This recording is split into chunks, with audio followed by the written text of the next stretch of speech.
Hello, good morning to you. Good morning, good morning. What a beautiful morning here at Prayer View Complex. Naim Chan there, giving you some live commentaries. I'll be sitting in with Delwyn Neblett. He'll be joining me in just a few. But it's a beautiful morning here in Houston, Texas. From the Prairie View Cricketing Complex, we greet you with the news that the two teams out there already are Chicago Tigers and MetroPlex Tracers. Now, if you're just to understand, these are the two teams that won their encounters yesterday. And so the two are playing against each other this morning. So the toss was won by Chicago Tigers, and they have asked MetroPlex Tracers to take first strike. We expect another glorious day, beautiful scenery, a back of the cricket ground there, as you can see, just all about ecosystems and lush green, smooth cricketing sward. So a pleasant day as the players are already out there. And Ash Bodge, along with Joshua Trump, they'll be opening the batting. Let's go. Delivery number one, squared up on the offside. And this is going to go all the way. What a pretty start to the game this morning. Yesterday, Bodge looked extremely confident, had a very, very impressive knock yesterday. So he's starting off the day this morning with all the pleasantries that you can expect. I've got Delwyn Neblett next to me. We did the commentaries yesterday. He's back with me. Good morning, Neblett. I hope you had a good night's rest. Good morning, Naim Chan. Most certainly did. I trust you did as well. And looking forward to an exciting day of cricket as Bodge nudges this one down to fine leg for a single. Yeah, definitely an action-packed minor league so far. And lots of players taking the opportunity to express themselves and demonstrate their cricketing prowess here in the United States.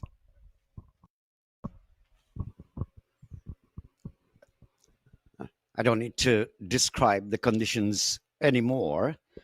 Yesterday, I must have said that about 100 times. And probably you've gotten quite fed up of me describing the beautiful atmosphere here at the Prairie Complex, cricketing complex. And I just fell in love with a beautiful outfield and also the backdrop with the ecosystem. And I noticed that word appearing in many of the articles, write-ups that you would have had for the Junior League that I've been researching. Trump is taking strike, slow ball. It opens the face of the bat down towards the cover region. There is no run. Yeah, both Trump and Bodge look to be very good batters. They both look to have a good technique. I'm not exactly sure how happy these Metroplex Tracers will be batting first here today, Naim.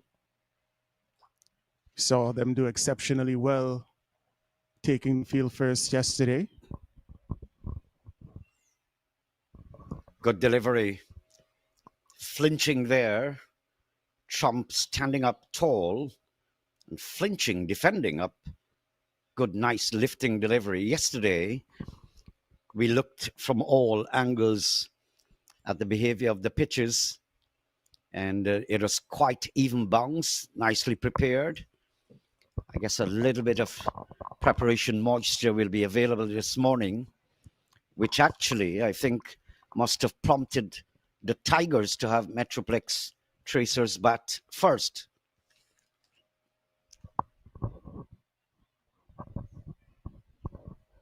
Going away.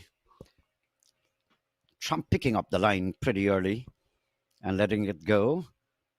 Bodge had quite a decent knock yesterday, 23, coming off 17 balls. But I liked the way he controls his temperament and innings, how he tailors it. Trump, on the other hand, he had a duck yesterday. Tumala 36 and Ranjani also had a decent score of 33. Struck out on the offside. Nice bit of running there. That was short in supply yesterday. Not from the MetroPlex players from the opposing team yesterday. Yesterday, the MetroPlex Tracers won by 8 wickets. And playing against the Tigers. So they're coming into encounter number 2. Yeah, Shuja Nagvi's first over comes to an end. Just 7. Decent start.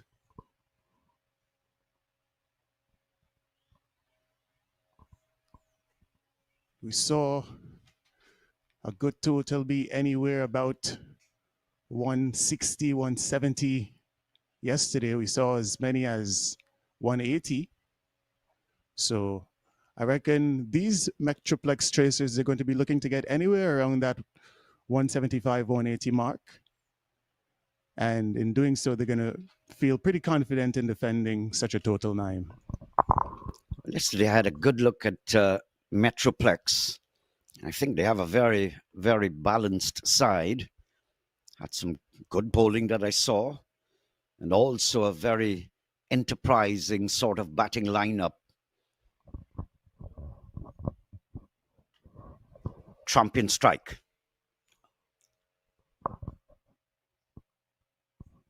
Good delivery, vociferous, highly animated appeal. The umpire is not interested.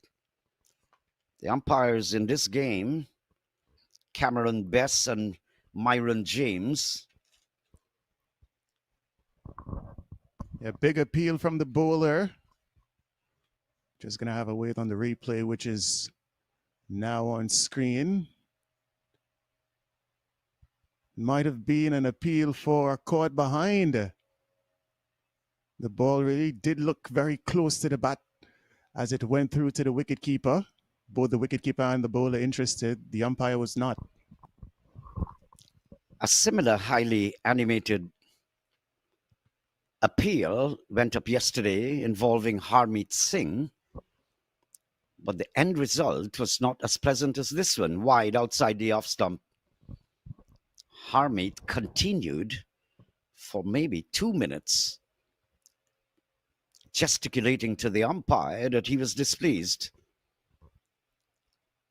And I think it went a little bit too much overboard. We've all got to remember that the concept of this tournament, the minor league, it's a developmental concept to feed players and new talents into the major league. So youngsters are watching you, they emulate you. So it's got to be as balanced as possible. Once again, a bit of movement early on for the seam bowlers. Vinit Sinha capable of getting the ball to move in both directions. Quite handy with the new ball for the Chicago Tigers.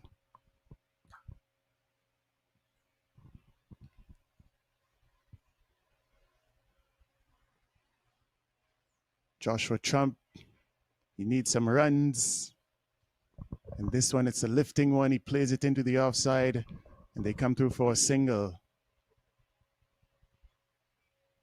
Boj got a start yesterday. He's going to be looking to continue in that vein of form and even build. Lots of opportunities on offer once again, both in the United States and globally as it relates to playing cricket. So if you've got the chance to represent in this minor league, you can't take it for granted. You've got to be able to put your best foot forward. And it's important that you keep it professional. Well, Boj in particular looked very, very comfortable yesterday. He got 23, and Salim looked as elegant as possible. He was in absolute command, or appears to be.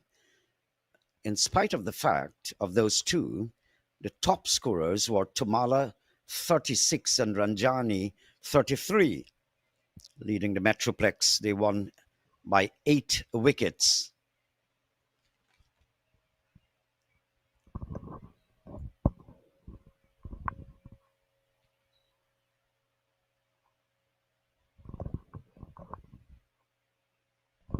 inside edge. Not a commanding shot, confident looking one. He was looking for the drive straight into the offside field. It took the inside edge and went out on the onside. So Trump is continuing or picking up from where he left yesterday. A little bit nervous, a little bit shaky. On the other hand, Boge has been absolutely confident.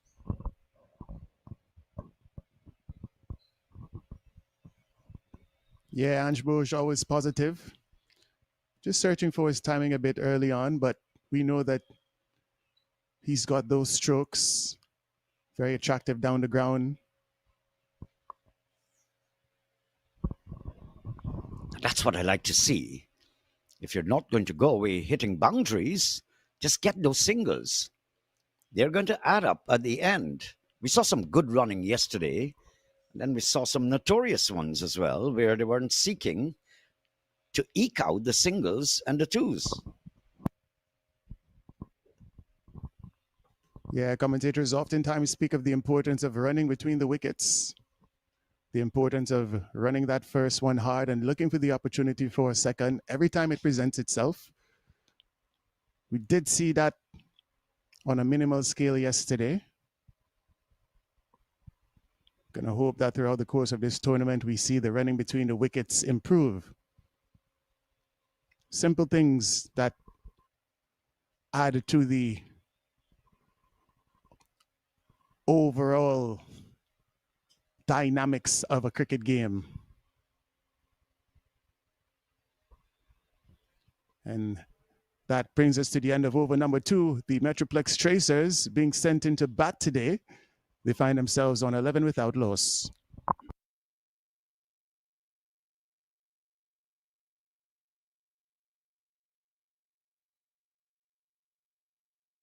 This batting lineup has a lot of talent. Aryan Tumala, Shubham Ranjani, quite the talented all-rounder.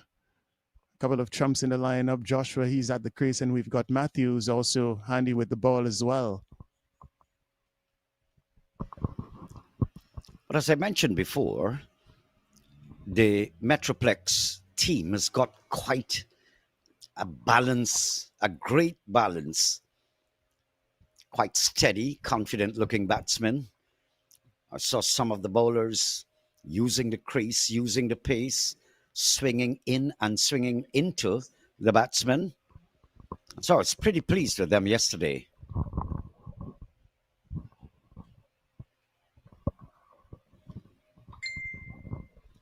There are things that I think the minor league would, I guess, be looking at, and the coaches.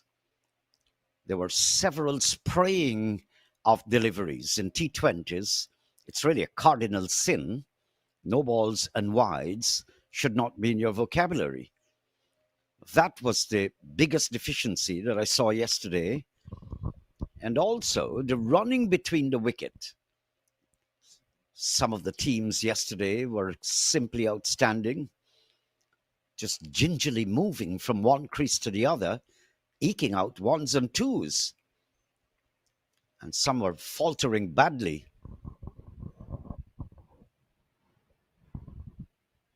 This one a bit too short.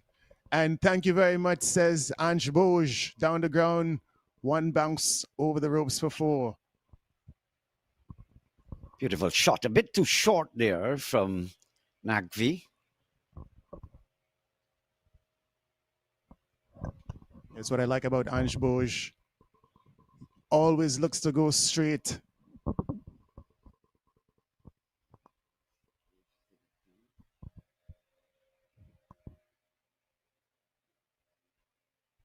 Setting the tone here this morning. He's looking good, Naeem. Short again there, Nakvi. And you're paying the price. And you're bowling to a batsman that's ready for the challenge. And he's in pretty good form. Yesterday, as I mentioned to you, he was absolutely solid and confident. Yeah, short and wide. I just mentioned how much Ange Bouge likes to go down the ground. Most left-handers love it wide. So you don't want to be bowling there. Now on 11 from 8, he's going to be feeling a lot more settled and ready to kick on. I like that observation. Left-handed batsman. I'll come to one that I remember. Slightly held back, but this is taking I think it was more of an intentional shot, opening the face because there's no slip there. And so he knew exactly what he was doing, but there's a third man. Left-handers use the pace of bowlers and just opens up the face of the bat, and the ball glides off using their own pace. And I'm talking here about top pace. Jeff Thompson, I remember, bowling against our own very Roy Fredericks. I was back in the 1970s, quite a little boy watching cricket. Nice control there from Trump, just rolling the wrist.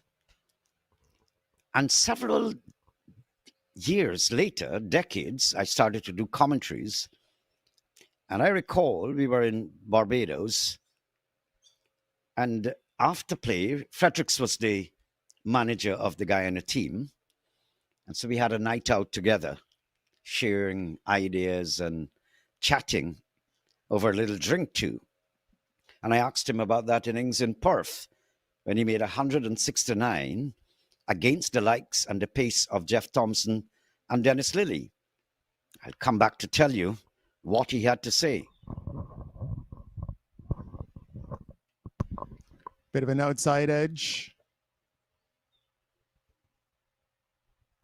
By no means a convincing stroke from Ange Bouge, but he survives.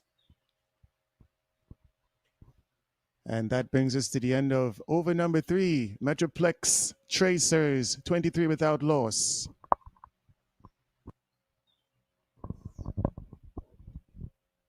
Yeah, we've seen the Chicago Tigers captain employ a slip very shortly, and that slip has now been removed.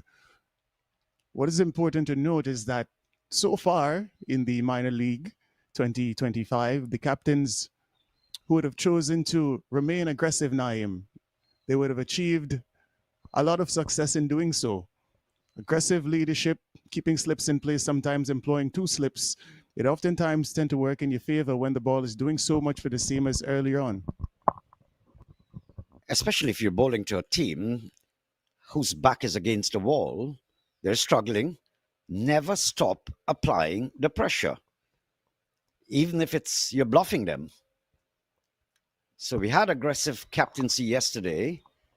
There was also the other side of the coin, where a team would have had their opposition in a bad way, and there was no one in any catching position. They weren't hitting the ball. So the opportunity was there for you to surround the bat a little bit, get him a little nervous, the new batters. They failed to do that. But some of the teams yesterday had a decent, good leadership. Just coming back to Roy Fredericks, Delwyn.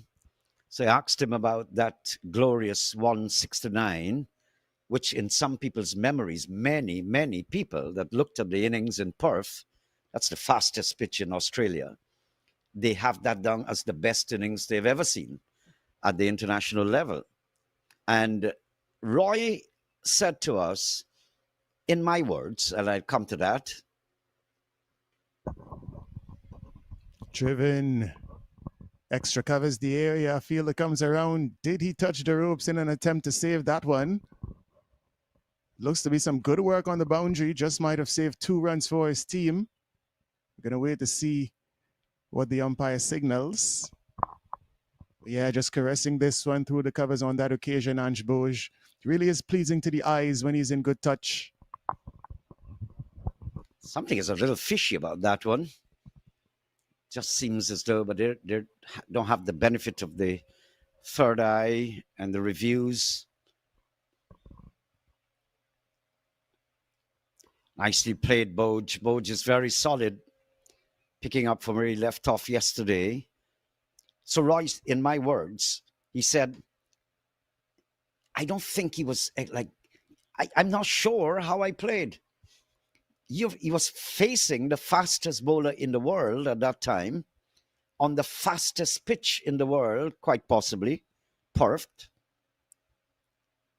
He said he hung his bat. He just put his bat or threw his bat and it connected against the fastest bowler, but everything looked orthodox, deliberate that he played on that day.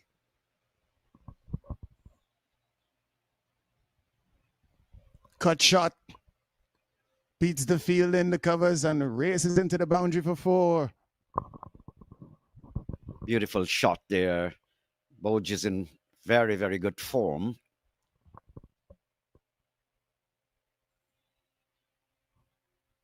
He's very elegant. He's miniature, pretty dapper looking, bouncy little cricketer. But he is one of the best batsmen I've seen on the few matches I've described.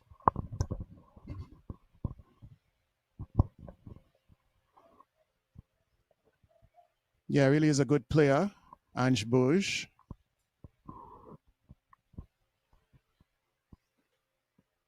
Definitely like me some Yash Patel as well. Quite the tall finger spinner. It's going to be some natural variation on offer for him. And his captain should be using him as an attacking option. No catches at the moment. This one is tossed up. A bit of a flick. And mid-on comes around, picks up just a single in the end. Patel should be encouraged by that delivery. I don't think Boj knew much about that one. Came off the upper part of the bat, but he did not get to the pitch of the ball. He was deceived. So a bit of encouragement there for Patel. 4 overs gone, 30.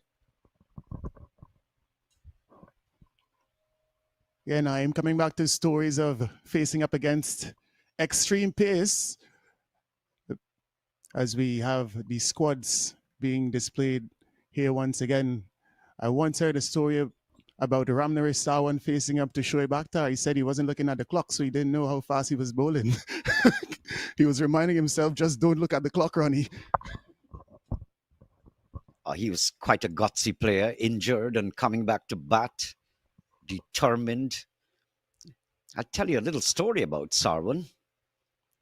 1994, in fact, I was doing my first test match in commentaries at Borda in Guyana against England. And after the day's play, we still continued sitting in the commentary box, myself and Jonathan Agnew from the BBC.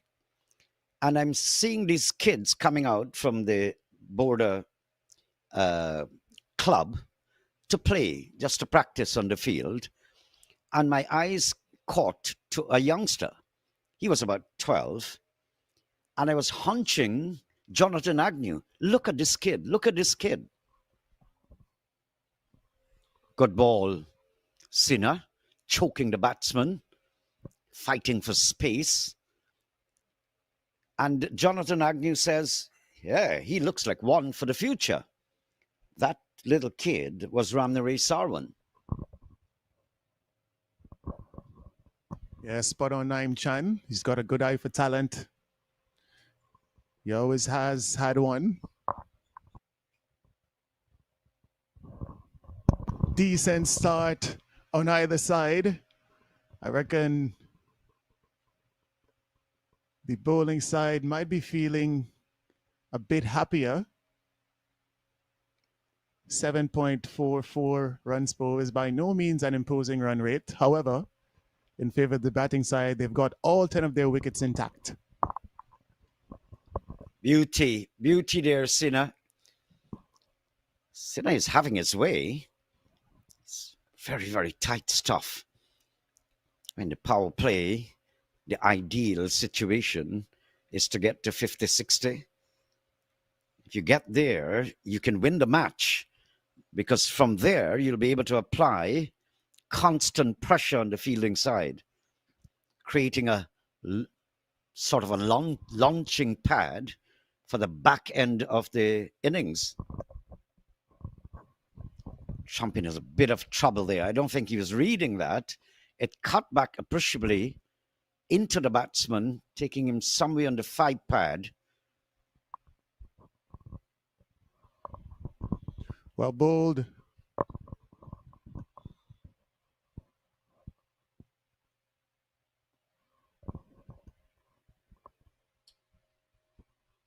What can Vinitsina produce here? This is why you practice so hard. This is why you spend so many hours on the training ground. You've got to find a way to outfox the batter. And from a batting perspective, you've got to think about your best chance of scoring some runs.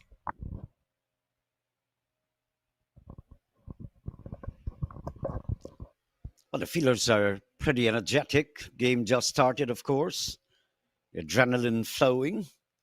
Seen a none for 5 in over number 2. I think you tickled me a little bit. All sorts of things are churning up in my head. Nice, beautiful things that I've seen over the decades. Just remember Patrick Patterson for some reason. He may have been the fastest bowler in the world when he was on. Just remind me of a little incident. That one a much fuller length.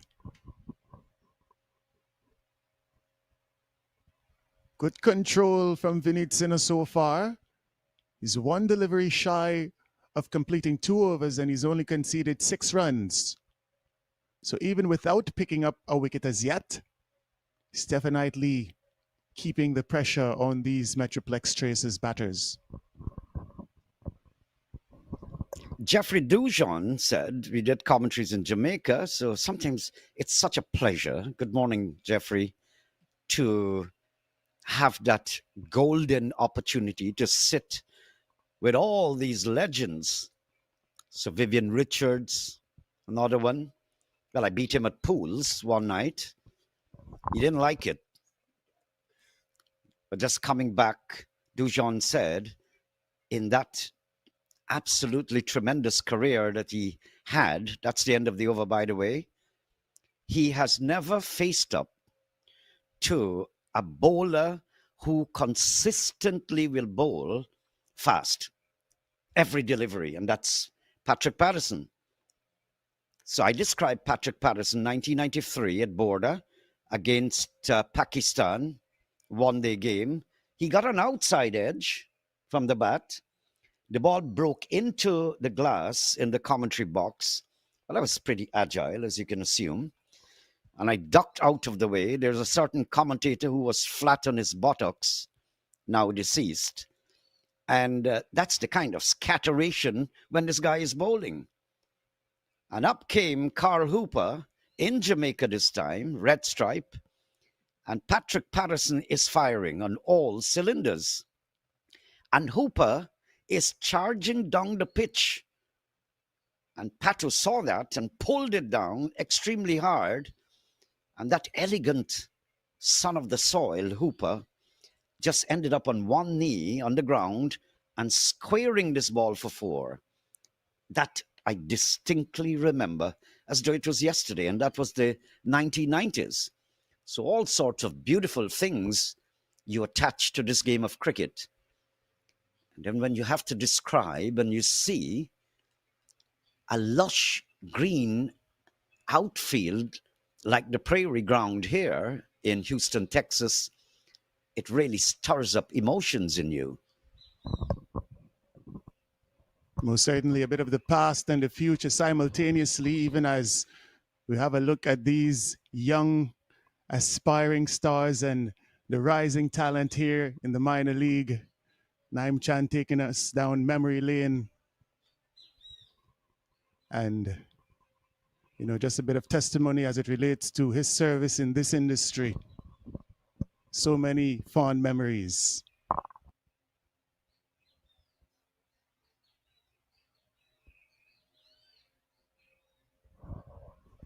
Nice single, good running. I'll conclude that episode by just saying to you that I asked Jeffrey Dujon, "Can I see your hands?" And the knuckles were all swollen. This guy had a battering. He should have gone to the human rights organization seeking justice. Michael Holding, Andy Roberts, all these great, Malcolm Marshall, and this guy was keeping wicket to them. Thunderbolts. His knuckles are all swollen. And his fingers, permanent scars.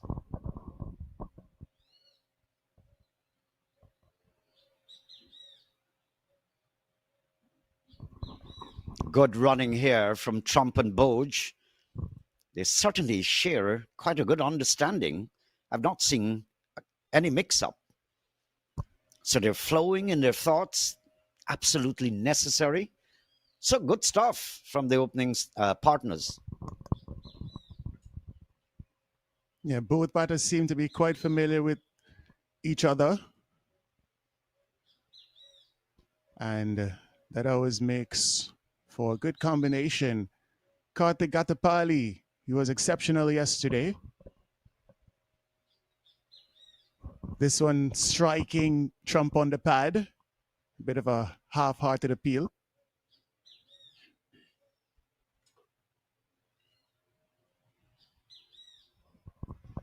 Somewhere along the line, over number 6 in progress. So they have not been ultra aggressive. And as you mentioned, that theory is important. You have not lost a wicket, but it should have been more than 34.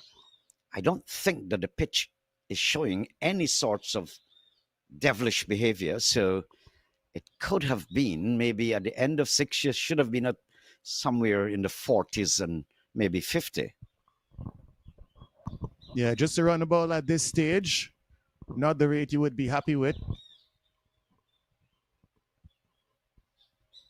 Wickets in hand can always make a difference. This one is handy and classy. Ange Bouge taking the initiative, a full toss on offer, wide outside of the off stump. And once again, elegance through the covers. He's no doubt a pretty little batsman. It was airborne for a while, but through the gap. Nice little batsman to look at. End of 6 and the power play. 39. They should have been by 50. Well, they've got all their wickets, as Delvin pointed out. But it's just about creating a launching pad that it's quite formidable. That's a lineup coming there. Tamala looked good yesterday. Ranjani looked good. And so I thought that it's a very balanced side. Bowling figures here. No wickets yet. Yeah, Shusha Nakvi a bit expensive. 9.5. Everyone else there or thereabout.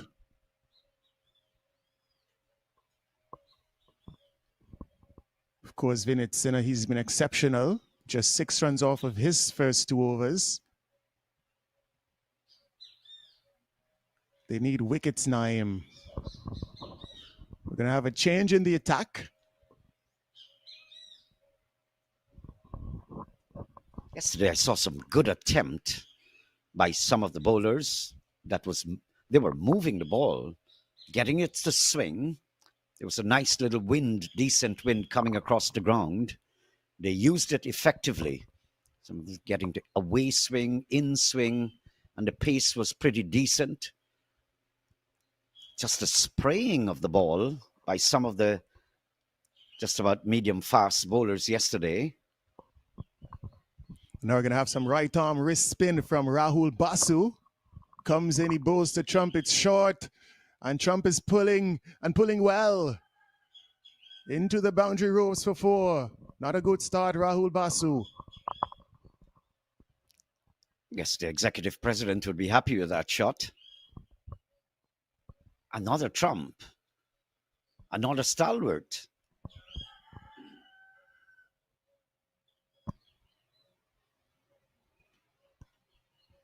This one a similar length, but not bouncing as high on this occasion. Pulled towards that mid-wicket fielder, just saw a single. They move up to 44. Joshua Trump looking for his first score in the minor league 2025. Failed to get off the mark yesterday and definitely looking to make amends. Decent so far, 17 off of 18. His partner, Ansh Bush, got into the 20s yesterday as well. He's now on 26 off of just 20 deliveries so far. Bush is taking his time. He's observing his field. What is he going to try to do here? Are we going to see a bit of innovation? It's an orthodox cover drive, straight to the fielder, no run. And it's good to see that the organizers of the tournament, very large and expansive tournament, short again. And, this is going to go, it's going to be stopped there. But somewhere I would like to see the captain. This is about the fourth occasion I'm looking at Boj playing that shot. And I'm thinking about a short backward point. I haven't seen anyone there. He likes playing it. Straight driven. Trump is finding his rhythm. Yesterday he was completely out of rhythm. Yeah, he wasn't there for that long. And he made a duck. He was on cruise control, actually. Out and then in back.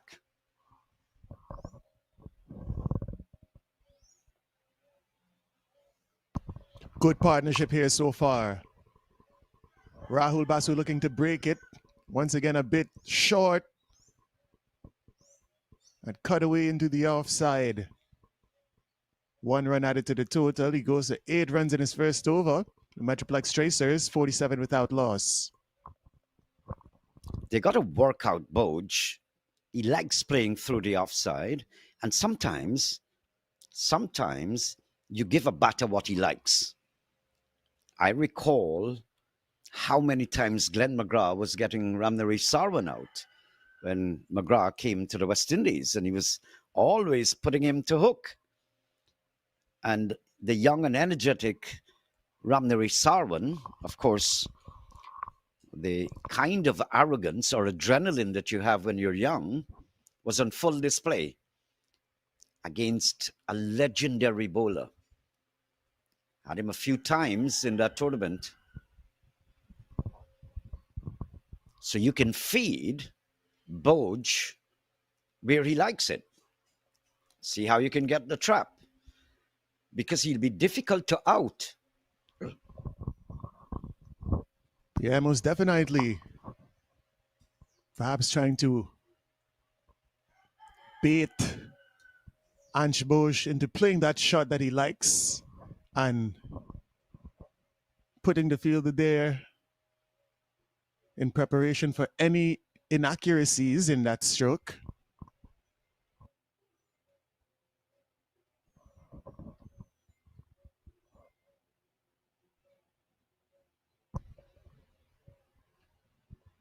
Not bad in the field so far. They're desperately in need of a breakthrough. The wicketkeeper trying to encourage his fielders and his bowler, Karthik Gatapali. Did pick up a couple of wickets yesterday, and quite cheaply at that. If my memory serves me correctly, just about 3 for 17.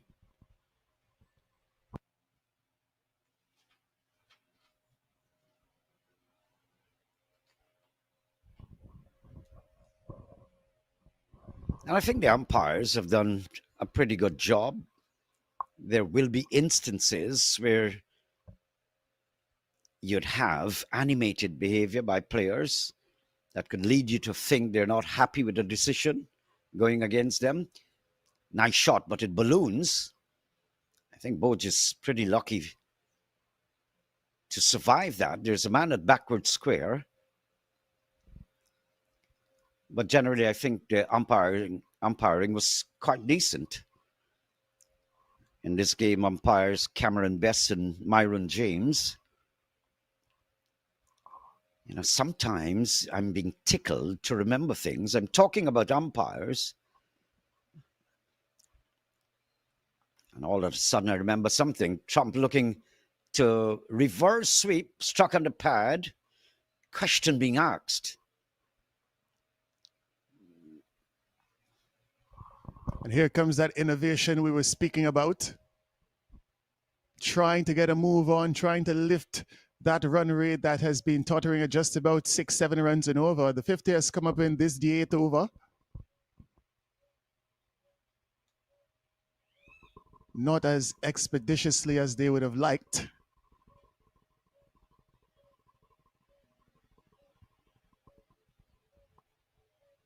This one nudged into the onside.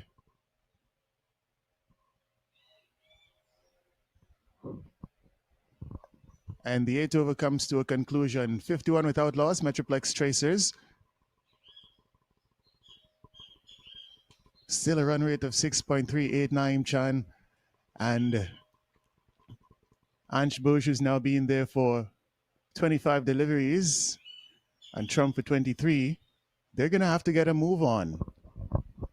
Yes, they've done well to reach a half century, but almost half the overs have gone. And because from this strength that they have established or created this platform, it'll be sad to see that they continue at this pace. Scoring rate, I'm talking about. They're going at 6.38.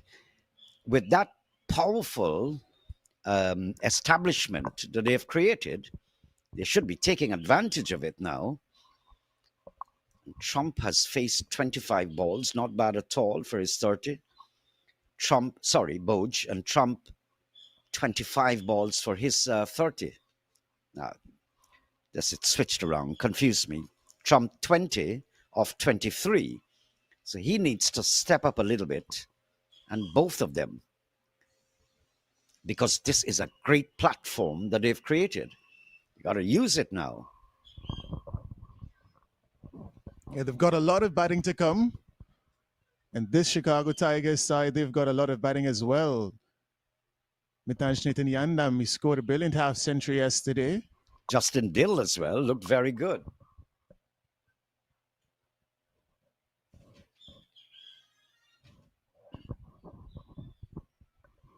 It's Trump versus Basu.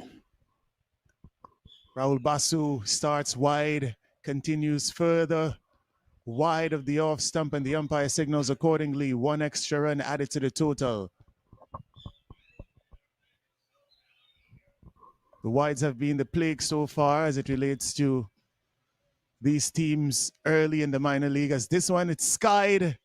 A bit of a top edge in an attempt to go down the ground. The fielder was running around that field at mid-off pretty wide on that occasion, so no chance of him actually getting to take that catch. But if you're the bowler, you're going to be happy, enticing the batsman to go big, and essentially a foul stroke, but the fielder is not in the correct place to make the most of that half of an opportunity.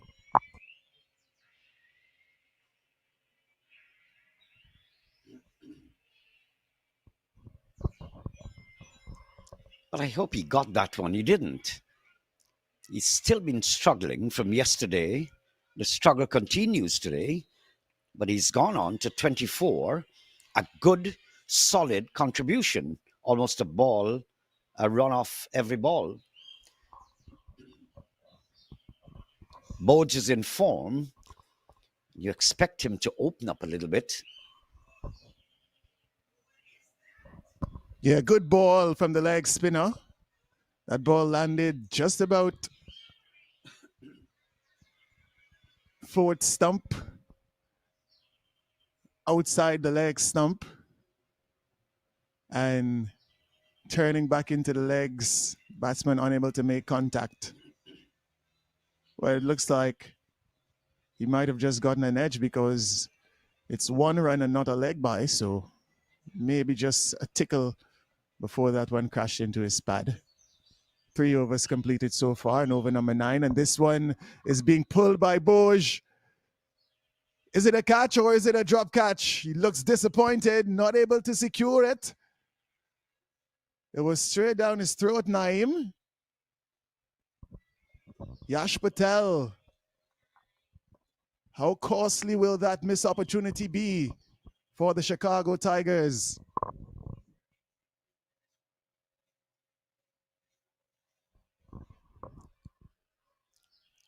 Or he just missed it off the camera, so I'm not so certain if it went to hand. But Boj realizes he's looking at the scoreboard, and he must be saying in his mind, if I'm the informed batsman, I should be a little more on top of this stuff. But the bowling has been quite decent too. Not a good delivery, nudged into the onside field.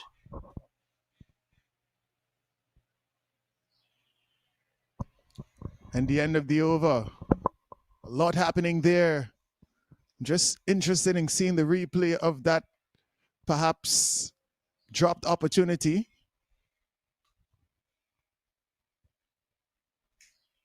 Did look as though the ball would have carried to Yash Patel. Unable to hang on.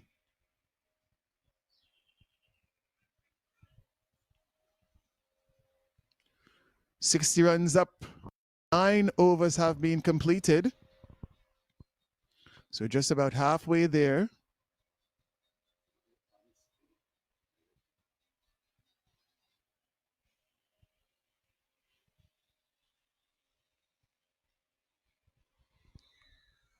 A lot of movement in the field.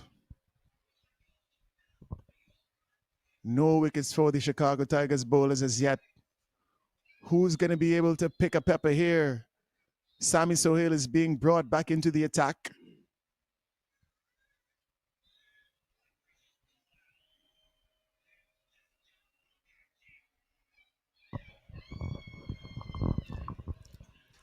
All things being equal here, they've got the kind of platform, Boj and Trump, just to open up a little more.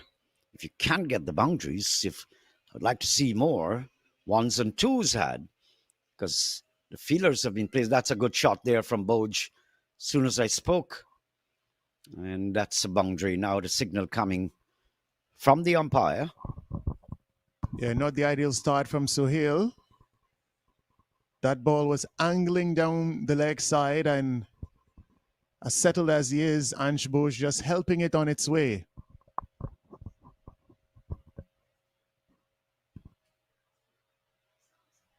Moves up to 36. He's going to be eyeing an individual landmark, 14 runs shy of a half century. I like Boj's sobriety, if you like, or the soberness with which he approaches his innings. You actually can see a deliberate attempt to be as cautious as possible, mixed with some aggression. Reminds me a little bit of Shea Hope of the West Indies. I just love to look at Shea Hope. Shea Hope is a class act. He can adjust his innings. He's very intelligent. And Boj, no doubt, is showing that kind of temperament.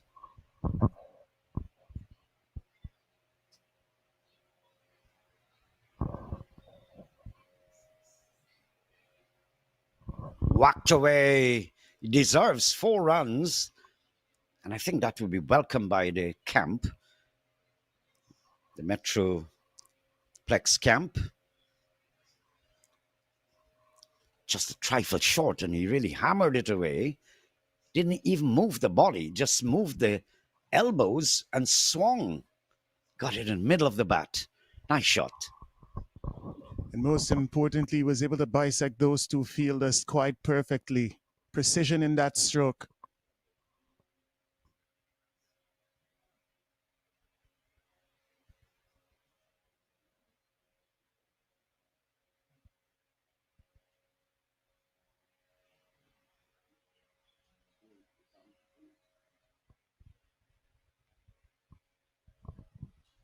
Sammy Sohail is a crafty fellow. He's got a lot of variations. What can he come up with? He's bowling to a well-set Ange Bouge. And that looked to be a bit of a slow delivery, just picking up those variations. Well bowled, Sammy Sohail. And this is largely what the modern game calls for. You've got to remain a thinking cricketer, whether you're batting or bowling. You've got to think about what your opponent is trying to do and be one step ahead.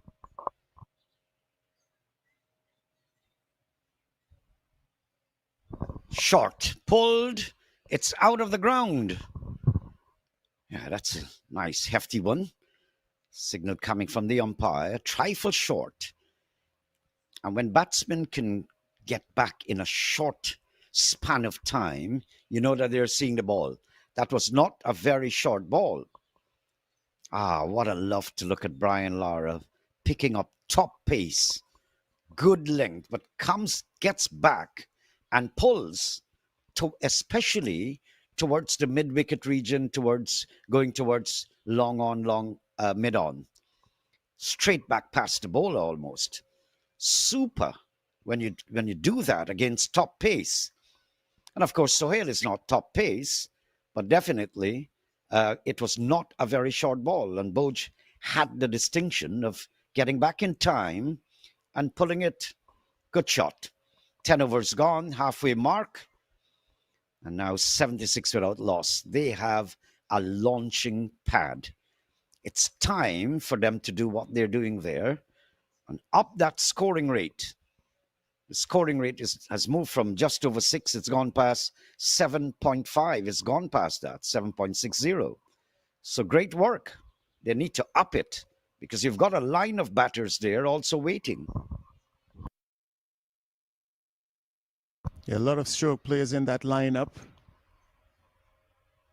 A few capable all-rounders, the likes of Ken Jigi.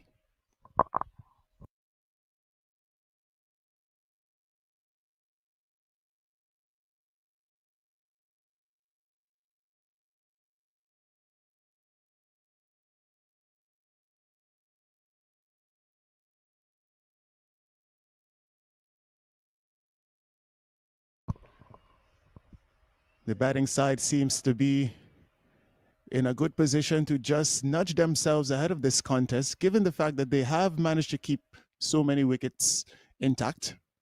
They've actually managed to keep all of them.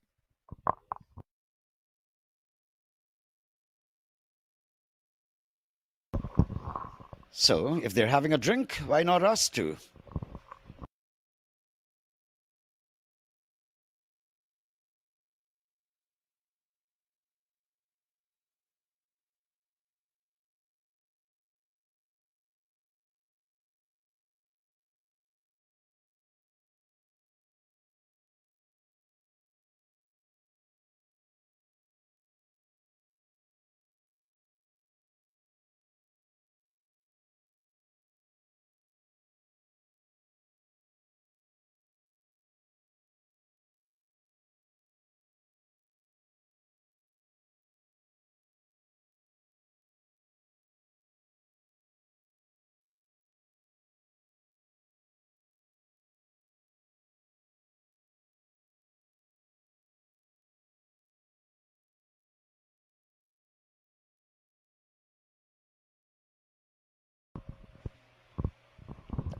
Well, good morning again, Houston, Texas. How you doing?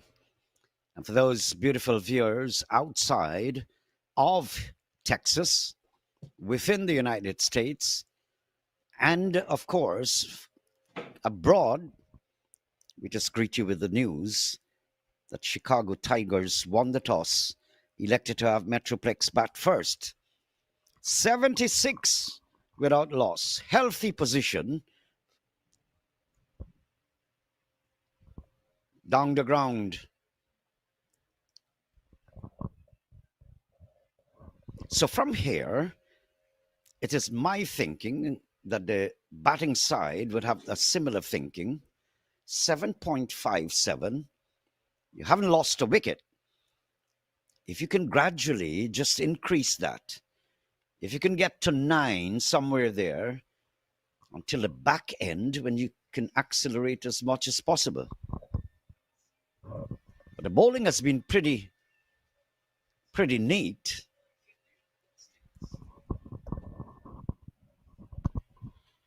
Has been neat. Good control from most of the bowlers so far. Maybe their captain could have supported them with a bit more attacking field placements, Naim.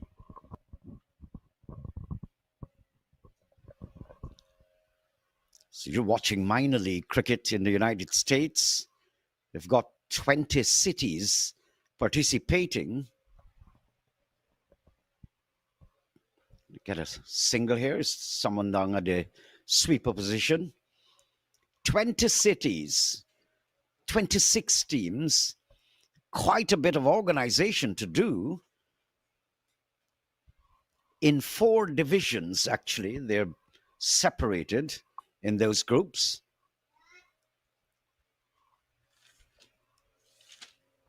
So they call them full toss. Don't bowl that to Boj. He's not going to take that. Nice offer there, Boj. If someone is in form, you shouldn't be bowling a full toss and it's not put away. You can see Boj's form dispatched with disdain. So this whole tournament broken up into Central, Southern, Pacific, and Atlantic. 4 divisions. Boj, you can see the adrenaline flowing. He knows exactly what he has to do. And of course, each of those divisions I told you about, just trying for our viewers to get a little understanding for those people outside of the United States. You may have different zones now within each division.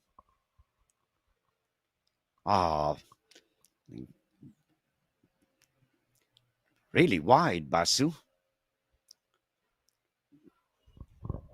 It's one of the challenges that most wrist spinners, most leg spinners will face in a spell. Unable to land one early in the over, and since then he's just been pulling them down way too short. Does so once again. A bit of a fumble on the boundary. It's not going to cost him anything. The over comes to an end. 11 overs have been completed. MetroPlex Tracers, they haven't lost a wicket. They've got 87 on the board, scoring at a run rate of 7.91. Ange Boj, he's looked good for 48. His partner, Joshua Trump, is on 35.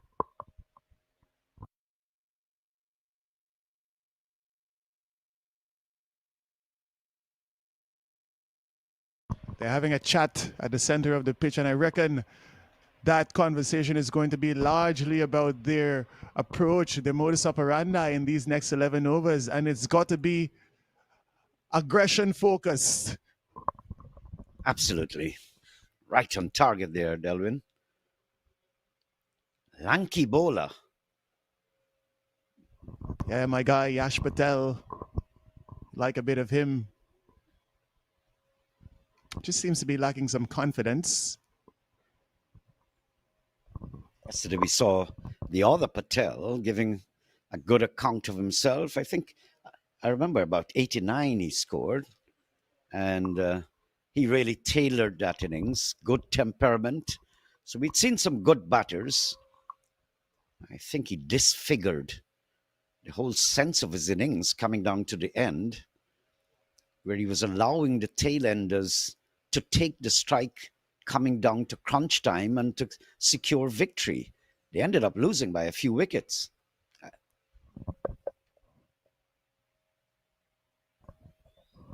Nicely played. Now there is the short backward point. Who has the ball there now? Well, he's going back to point area. But there is a backward point for that same slash that Boj is executing all the while. That misfield did allow a single on that occasion, so Boj gets off strike. Trump is now on strike, and he's going to be looking to go big. I anticipate this is going to be a very aggressive shot, and he's going to be looking for a boundary Naim. Swings and swings hard. He's pulling it from outside of the off stump into the mid-wicket region.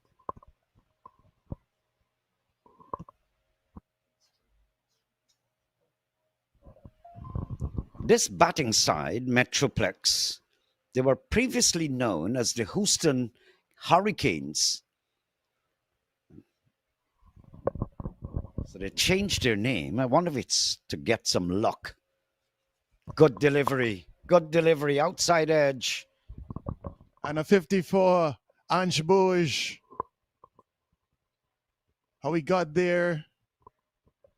Well, it's not in the most attractive fashion. Nonetheless, he raises his bat in acknowledgement. Well played. A good hand here for the MetroPlex Tracers in an attempt to set a total of respectability.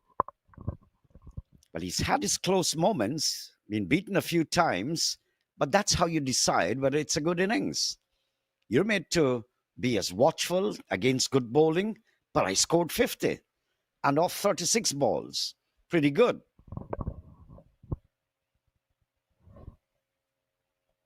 He attempts a reverse, beats the keeper.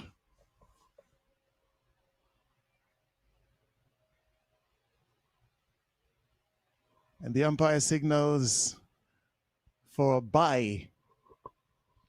Yeah, Ange Bouge striking it at 141. Good for an opening batter.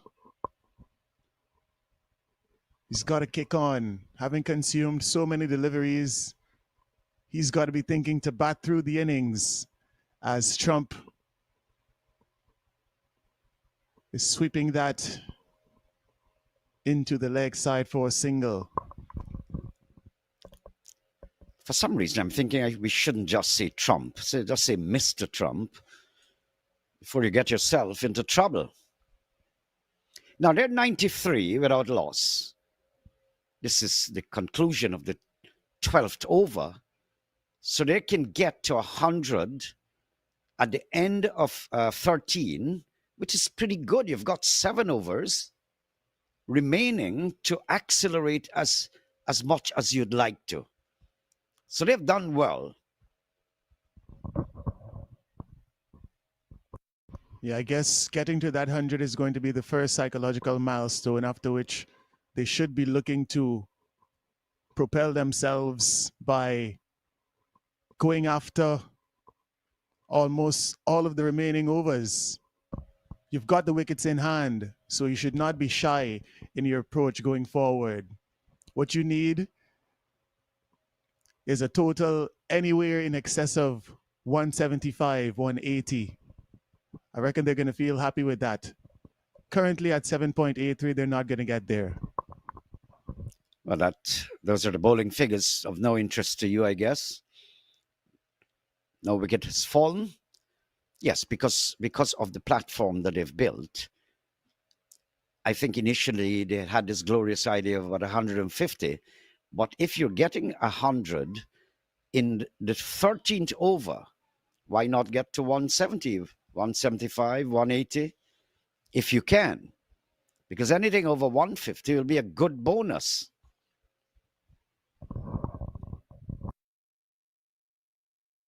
And it's something you've got to try to do, especially in preserving so many wickets, Naim. You've got to now be thinking to bat the team out of this contest. Try as best you can to produce a mammoth score that's going to put them behind the 8 ball from the very beginning. This one, he connects, and it's over the boundary. The ball boy takes it. Looks to be a 12th man, also representing the MetroPlex Tracers. 6 runs off of the bat of Ange Bouge, and just as we were speaking of him kicking on, he's shifting gears, Naim Chan. So 2 things there. One is that Bouge is finding his way and having his way. His eyesight is good. But it all inside edge this time. Unpleasant shot. He's going to pick up some runs, brings up the 100 in the process. But it's not only, I was looking at Bouge with a lot of power through the offside. But then when he slug swept that one, you get the knowledge that he's good at both sides of the wicket. Kind of complete batsman. I see he's lurching forward. I don't know if he's exhausted. Shouldn't be. It does look a bit winded as Gatapali bowls to Trump, and Trump is making the most of this one. On the back foot, punching it through the covers. And a boundary to Joshua Trump. Gatapali, you're pretty too short there. When you bowl like that and you're bowling so slow, misses this time. Got to get some runs at the back. Yeah, looking to go leg side. Once again, the ball beating both the batter and the keeper. Yes, Gatapali is very, very slow. And because you're slow, you've got to be as cautious as possible. In T20 format, they're going to hit you. You bowl so slow, they can actually read the writing on the ball made in England. Full toss this time.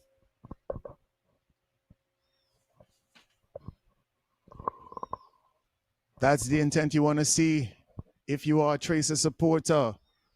Bush coming down the track, looking to muscle that one. Just a single in the end. He really does look winded, Naeem. A bit of testimony to his fitness or the lack thereof. This time, Trump is going down the ground, and this looks like a maximum. Well played, Joshua Trump. Yes, he's picking up the rhythm now. So he started off pretty uncertain, a little bit precarious, but he's found his way. He's now in a more commanding situation. End of 13 overs, I thought they would have gotten to 100, but they've gotten to 113. Yeah, what a brilliant over. Just about 19 runs coming off of that over. The partnership, it has been a brilliant one, outstanding in fact. 113 from 78 deliveries. Take a bow, Ange Boj and Joshua Trump. And they're not finished yet, Naeem. So I'm looking at their faces and I'm now getting to see they look pretty young kids. I would hope that Boj in particular hope he's under 20. It'll be good for American cricket. But he's definitely one of the picks. I saw him yesterday. I think he got just 23, but it was compact, very measured and tailored innings. And so he's very sober-headed, good temper. He can put it away when it's there. He still has a decent defense. Good little cricketer. And Yash Dial, or Yash Patel rather, even in going for 10 runs and over off of his first three, he's going to get a fourth. And he starts with a single as Boj is tickling that to short, fine leg. Reminds me a little bit of Atanaz from the West Indies. Atanaz is a nimble foot batsman. And I described him in a game, got 100 in Guyana. And I went across to have a little word with him. And I told him, you seem to have all the elements for a bright future. But he was just not getting out of a web that is clamping on and holding on. It's not having sufficient big scores outside the off stump wide. So that's the same thing. Boj has a similar kind of temperament, good on both sides of the wicket. It's good that he just nurtures now and keep moving into the big times. A full toss and it's reverse swept. And that brings up the half century for Joshua Trump, 52 from 39. Bit too full on that occasion, Yash Patel. Premeditated stroke. and 4 more runs to the total. Right, premeditated, but then the bowler gave him a gift, a full toss. So everything worked in his favor. Again, Trump is getting to like this shot. He must have looked at A.B. de Villiers. He must have seen me batting somewhere. He's got into his first half century in the minor league 2025, 28 matches in total. Scored just about 551 runs at an average of 29, Joshua Trump. This one, it's high and handsome. 6 runs, Joshua Trump on the go. And he's timing this innings to perfection.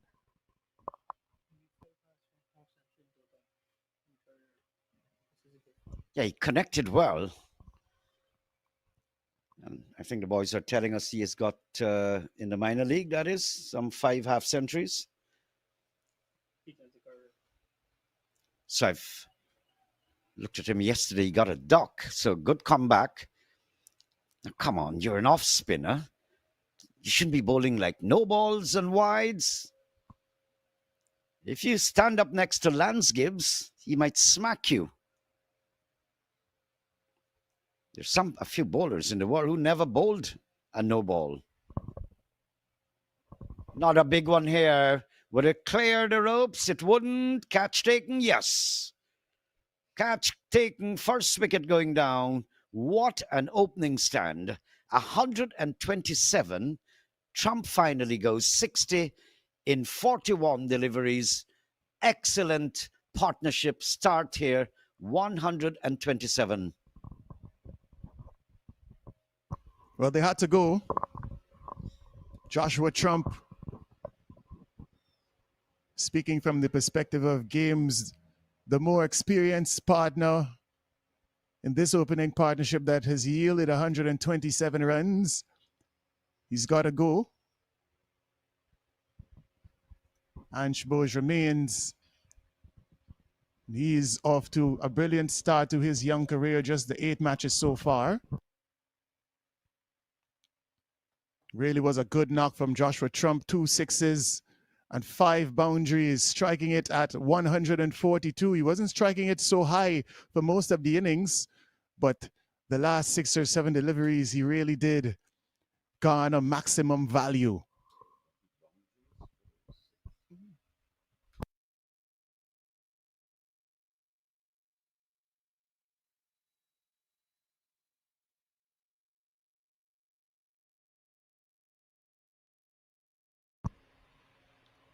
Six overs remain. I'm just wondering what kind of a personality does Ansh Bose have? A lot of batters, especially those batters who are hungry for runs, finding themselves on 61 and having 6 overs remaining, they would be most certainly eyeing 3 figures. Not exactly sure if that's the way that Ansh Bose thinks. From his 8 matches so far, he's accumulated 156 runs at an average of 26. And this is his second half century. So really looking to make a name for himself. And he's got the scope. I was just trying to get his age to know how far he has to go.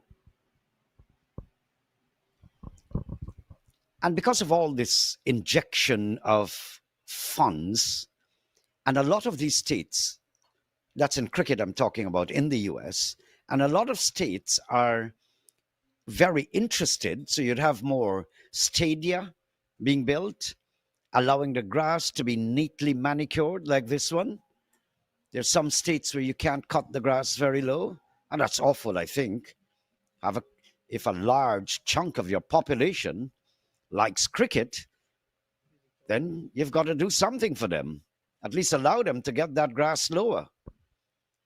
So I would like to see at some stage, because of the investment in cricket, in the minor and the major leagues, congratulations to Cricket USA, that someday they'll be seeking to get enrolled with the international Cricket Council and make an entrance into Test cricket and one day internationals and T20s and compete.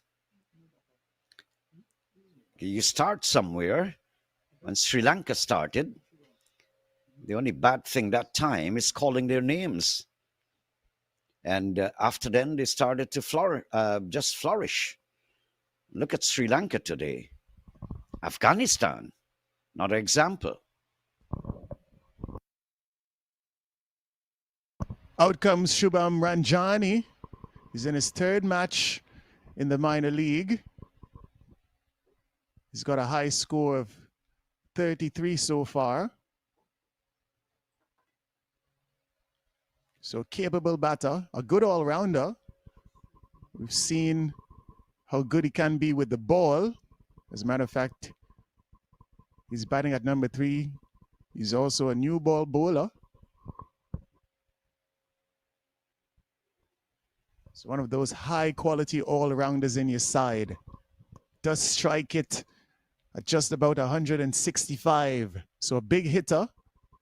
Sent in at number 3 today to continue to add impetus to this innings. And this format of the game, you cannot afford to have someone who is only a batsman.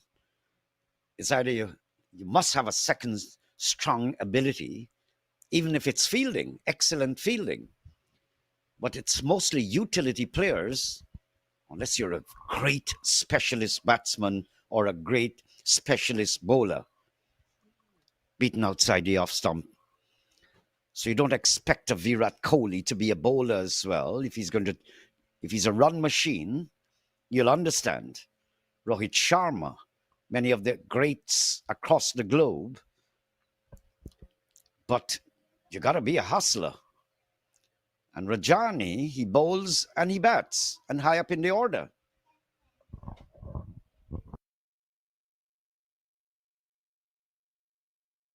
Vineet Sinha back into the attack. He's bowled well so far. Just 7 runs off of his 2.2 overs. This one is beating Boj outside the line of the off stump. Looking to drive that one over the cover region. The bowler prevailing on that occasion, but not to the extent of a wicket. He's done well even having gone wicketless so far, Sinha. But as most bowlers would be, he's going to be craving a wicket or two off of his remaining 9 deliveries.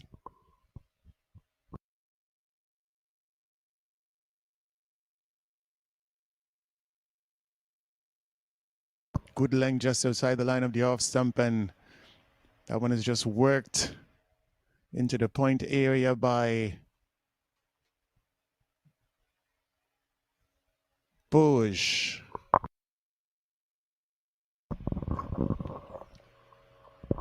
So what is the plan? They're into the 15th over. You don't have to be ultra in a wild way to be aggressive, but you got to keep that run rate. Notice the run rate has gone over 9. So I think everything has worked well for MetroPlex. They've carved out quite a good standing position. And so all they need to do is go from here and let that run rate just keep climbing a little bit.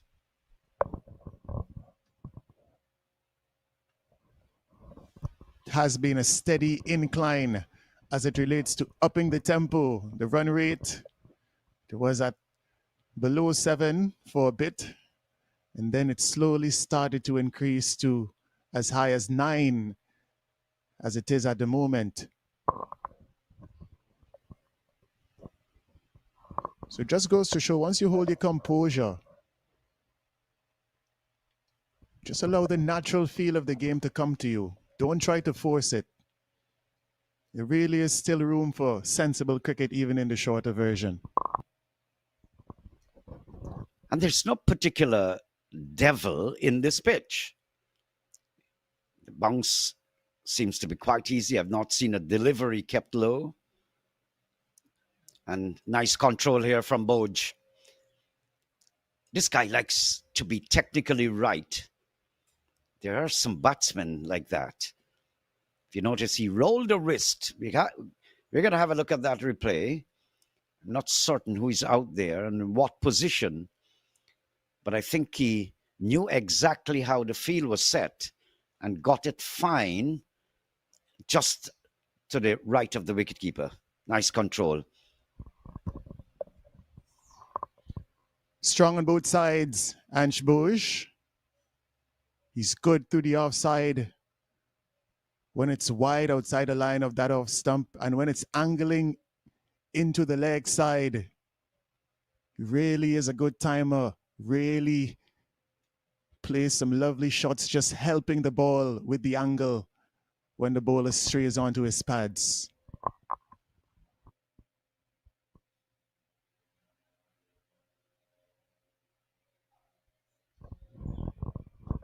Ranjani. Well, he's now settling in. I just get the distinct impression that Boj is either slightly in, he's not comfortable. I saw him lurching forward earlier, swept away. Yeah, the one being swept from wide outside the line of the off stump.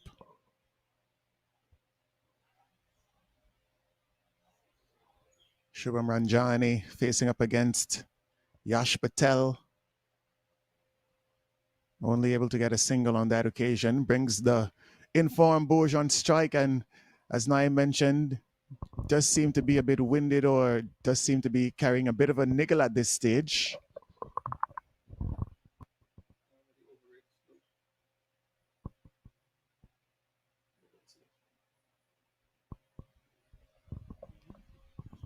I've not seen him attempt many of those.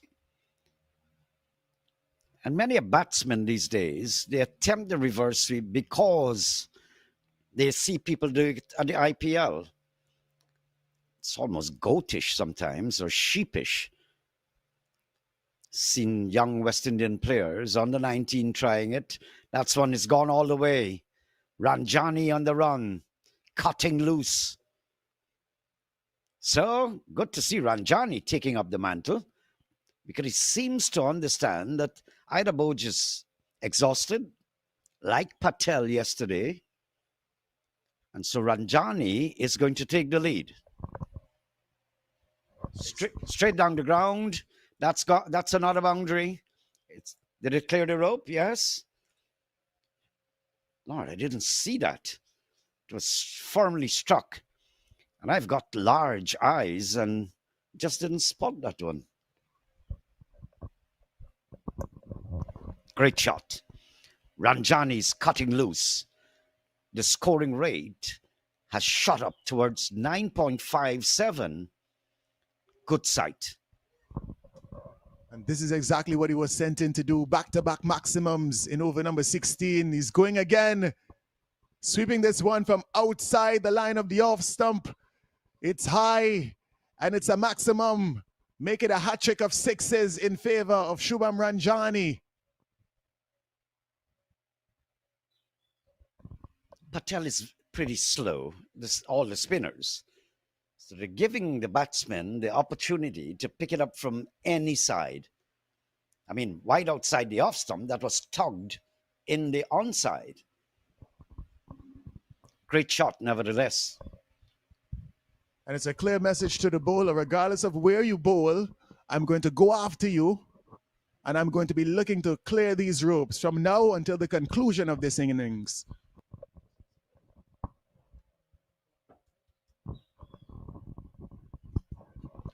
They know the tally of the overs are approaching. They've got 4 after this one. And it's a long time, at least in this tournament, that I've seen. I haven't seen another innings in which they acquired their runs with this amount of ease.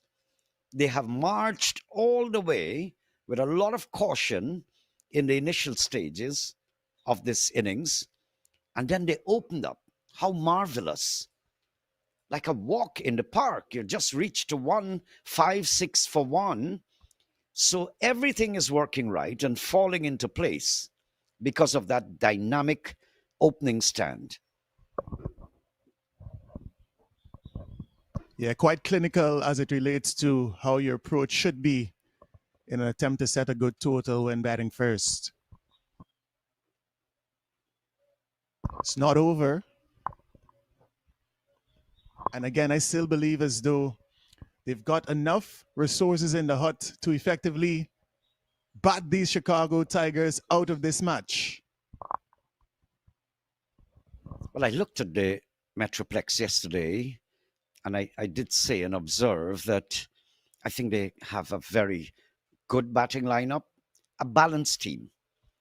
I saw some good bowling yesterday. Mitanch Nityanandam into the attack. And a lot is going to be riding on him when he comes out to bat as well.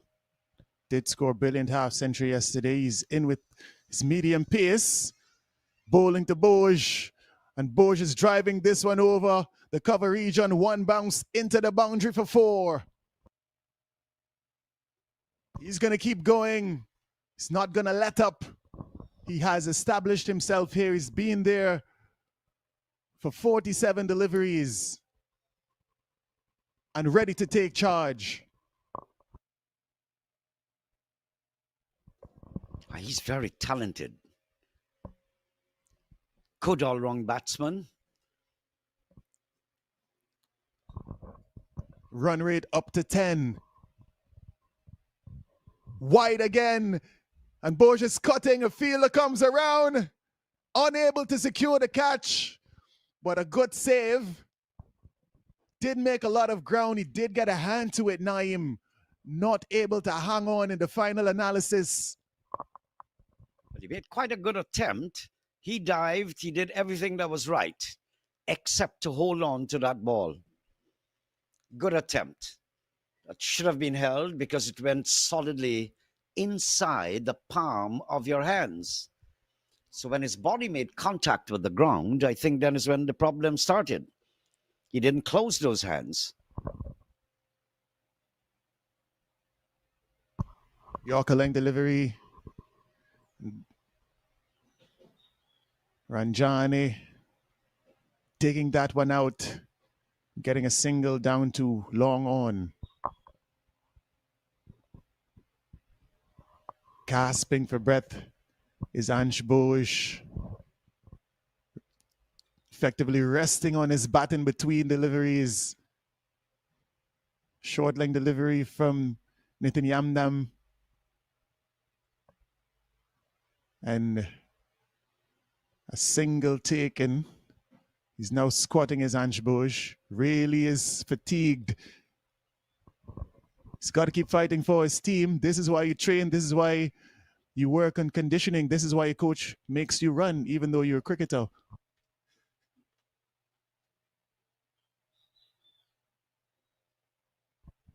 Just missing the outside edge.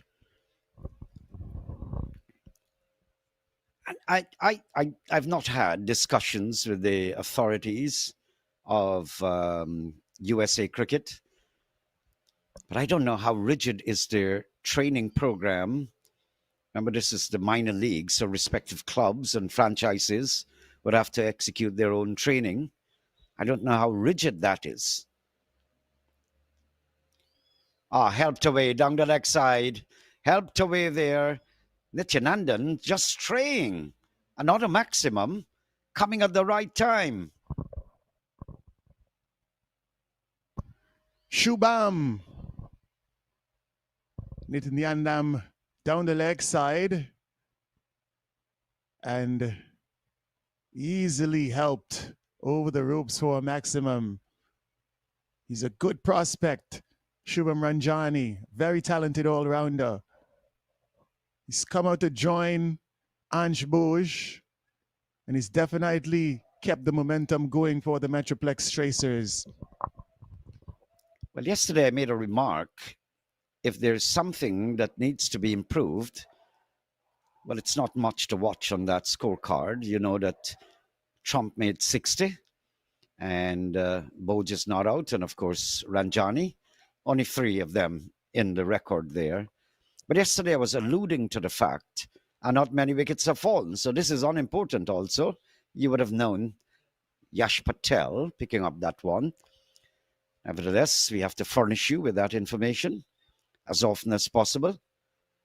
Thank you, Roddy and company. But I was alluding yesterday to the excessive spraying of the ball. Lots and lots of wides. That's something that the minor league must work on.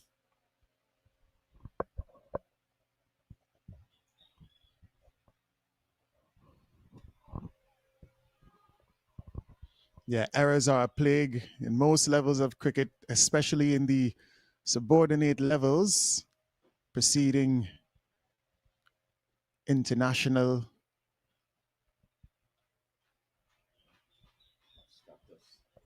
status. Other than that, on the positive side, I'd seen some good running between the wicket, where there was one particular case where that side was not seeking singles and twos or converting. Every run counts in this version of the game. We see it on television, where the result of the game ends up right at the last ball, three balls to the end. And so that means every wide you bowl or every run you did not seek out or eke out, it has an effect on the end result. So training and coaching, and I was chatting with one of the West Indian test cricketers, now commentator, and he was telling me about the training program, the rigidity, and this is at the international level, of the Australian squad. That's why the guys can stand up for 5 days and not get exhausted mentally or physically. Yeah, most definitely. This one is picked up down the leg side once again. It's a strength of Ranjani. Really a strength of both of these batters. You can't stray anywhere down the leg side. You can't give them any amount of room on either side of the wicket. Hungry batters making the most of, for the lack of a better word, the food available to them today.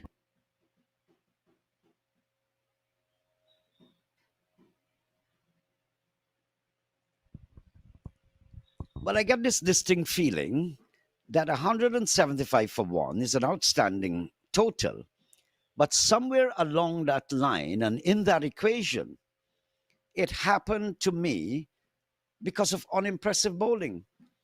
The amount of wides down the leg side, down the offside, short deliveries, full tosses, unimpressive.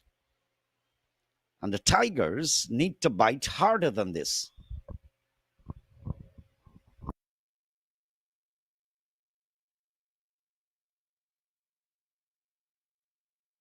Yeah, they've tried, desperately tried to make inroads into this MetroPlex Tracers batting lineup, but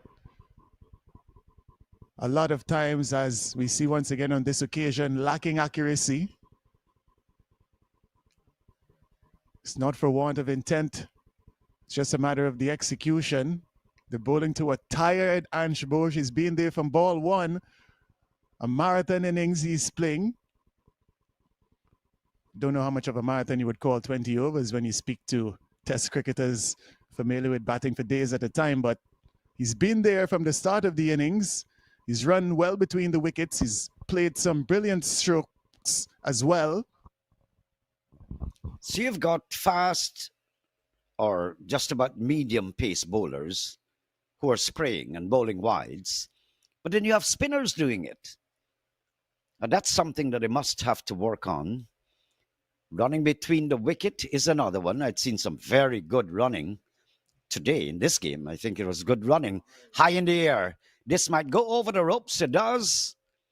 Another maximum.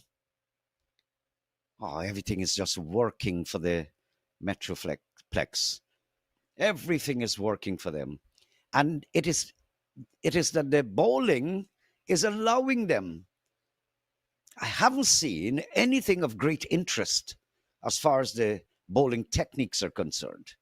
It has been simple, it has been in the slot, in the sweet spot, or it's gone wide or full toss there again. But he's given out. LBW? Yeah. He was struck on the pad, attempting to paddle sweep down the leg side, and struck on the pad, given out. Might have been the question of a bit of bat being involved here, but missing a full delivery, targeting his stumps, no chance of being saved by the umpire. And after aggressive knock, essentially his highest minor league score, Shubham Ranjani's got to go for 42 off of just 16 deliveries. Well played. Given the context of the match, didn't take any amount of time to get going, and he's propelled the Metroplex Tracers to 184 for 2 after hitting 5 sixes and a beautiful boundary. A strike rate of 262, exactly what the doctor would have ordered. Now they're having their sights on 200.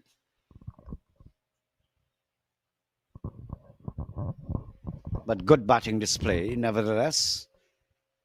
And they've been helped along by some inefficient bowling, may I say. So the entire minor league, I'm seeing some quality bowlers. They've been swinging in and out to the right-handers. Good length, good line yesterday. We did some commentaries. Immediately down the track goes Matthew Trump.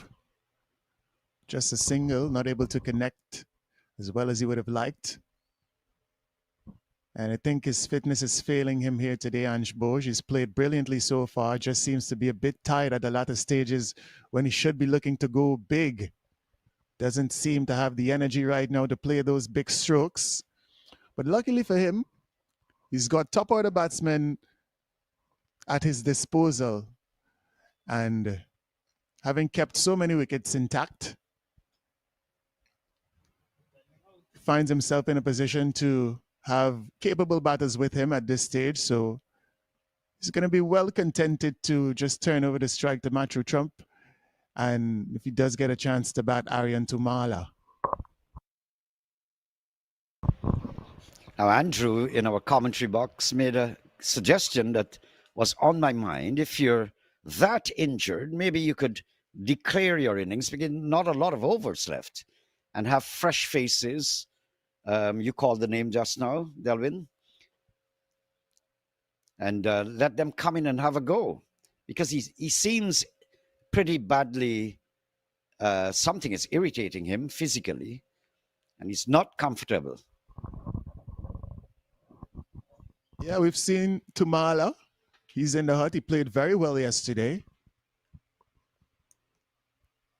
If the discomfort is that much, why not give him a chance to have a go? Yes, Tumala had 36 yesterday. Ranjani 33 in that game, not out. So it might have been a good idea if you're exhausted, because you might now become a burden to your side rather than more like a liability than an asset. Driven down the ground. And it's not like Boj has not served his purpose. Look at that, 73 from 50 balls. Excellent. What are the technicalities involved in retiring? Because according to my understanding, you might be able to retire hurt, but you might be unable to retire tired. He seems badly wounded. So you can, well, it's like declaring your innings, I guess. And if you say you're retiring hurt, you've got to pass a small test. In the eyes of the umpire, you have to have that injury while you're playing, where you're batting. And the umpire would say, I didn't see anything happen to you. You know what I'm saying? Wide. I mean, come on, Sinner.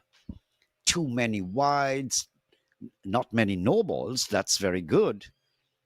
But it's like left, right, and center. As though it's like a hobby. I've seen, and the bad thing is that I've seen spinners bowling wides too. Sinner has been the pick of these bowlers so far. His economy rate 4.42. So he's actually demonstrated a lot better control than most of the bowlers we've seen. Just straying on that occasion. Bowls to Boj. And this one is played handsomely. Opens the face. Picks up 4.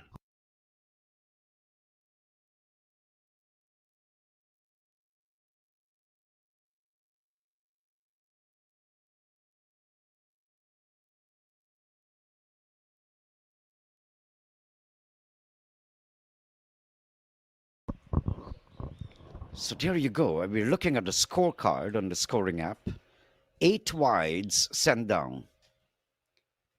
8 wides. And you're not a Thompson, a Bumrah with that pace, not Patrick Patterson, Shoaib Akhtar, that you can lose your footing or your rhythm and you spray. I mean, these are slow medium in the air, Boj. Someone is getting onto that. It's a simple catch. Now, thank you very much, Boj. You've made an exhilarating innings here.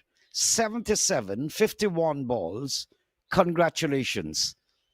So, in one way or the other, like it's a good thing. It's like when you have a terrible disease and you're punishing in hospital and you pass away, and someone would say, it's best he goes and rest.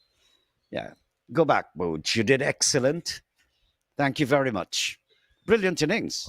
Yeah, the plug has been pulled. Vineet Sinha really has bowled well throughout the course of this innings. Just 19 runs off of his 3.2 so far. Good catch on the boundary by Mitanch Nityanandam. And now we're going to get a chance to see the inform Tumala. Is it Tumala? Might be a bit of a change in the batting order.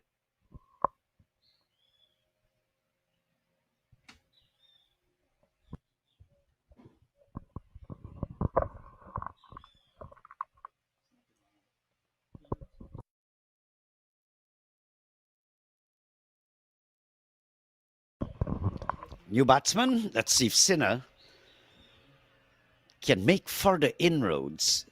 Bit late, but it always matters. It doesn't seem so.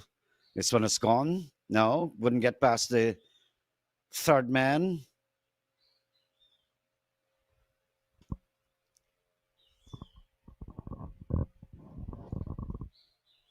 Sinha is a very bulky cricketer, barrel chested. So he's got the power, but he's not like a tearaway fast bowler. Maybe just about medium or slow medium.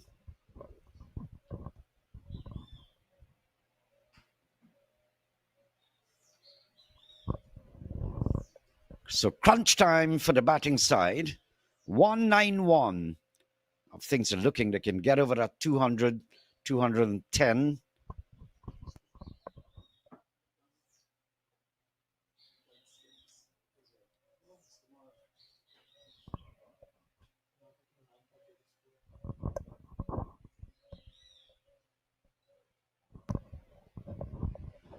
What's your final score, Dilchan? Do you think they'll get to 110?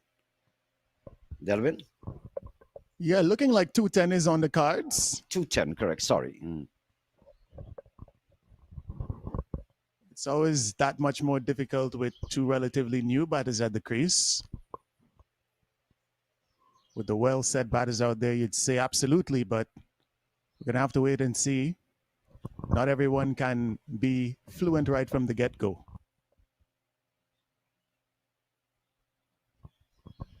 Not bad. Good delivery. Sinha. Closing off his over.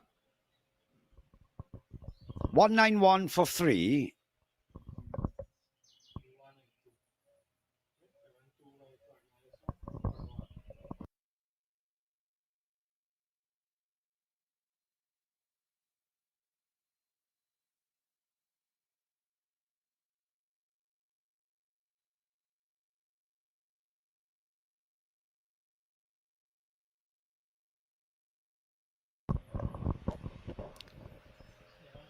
So I guess our scoring was just frozen for a short while. Internet, I guess. Joe Hall is the new batsman. 193 for 3.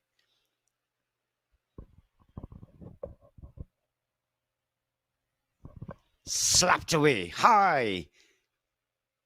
Couldn't get over the ropes. Nice bit of hustle there from the fielders. Tantalizingly close to that boundary rope on that occasion, Naim.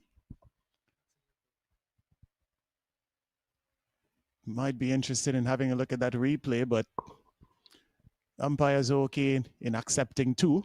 So good save.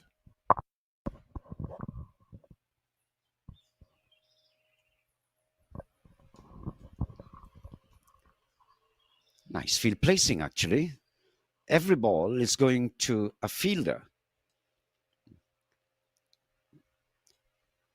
But overall, I think there were so many lapses by the bowling side and the bowlers in particular.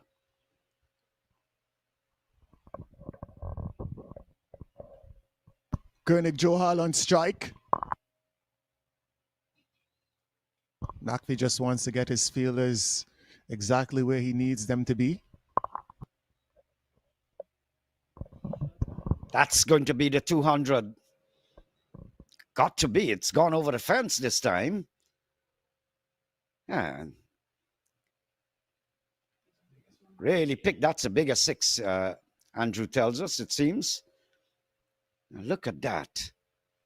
It's gone somewhere to Mars. Yeah, quite ironic that he was taking some time to set his field before that delivery, and you can't put a fielder there. But when things are not going your way, it seems like right around you. And in the batting, from a batting side perspective, everything is going in favor. But you can't take anything away from, even with bad bowling, from this batting side from MetroPlex. They've got some formidable batsmen. Yesterday we saw them. And again today, brilliant stuff. They've already gone past 200. How many more can they achieve? I reckon the Tigers will be discontented with this bowling performance. Big swing. Matthew Trump unable to connect. And the 5th delivery of the 28 overs, a dot ball. So we've got 1 delivery remaining. MetroPlex Tracers, quite the well-paced innings. Really good, intelligent batting, a mixture of playing the ball on its merit as well as improvisation and aggression. And a big heave once again, attempted by Matthew Trump, unable to connect. They scamper through for a bye, and that is all she wrote. They get up to 204 for 3, Naim, which means these Chicago Tigers will be needing 205 for victory.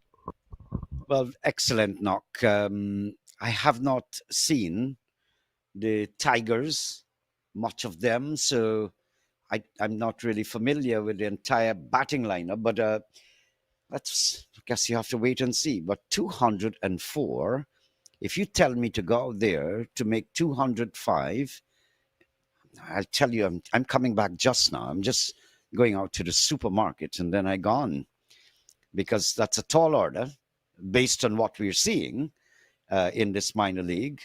You've got to get some real good hitters and a big start, big innings, individual, before you could attempt that. So that's the story of the first innings.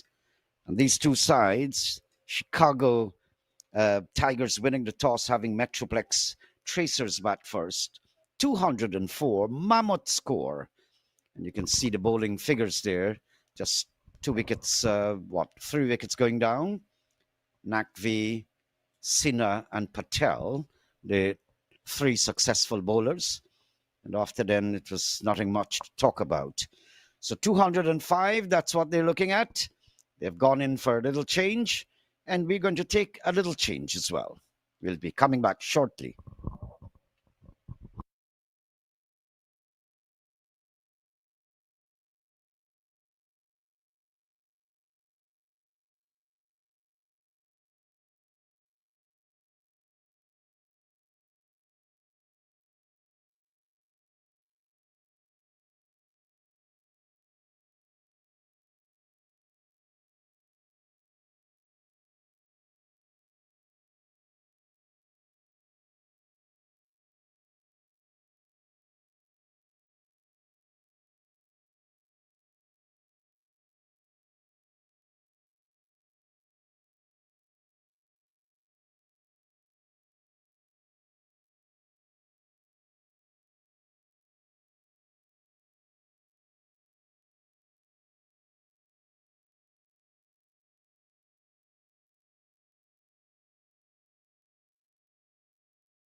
A good start.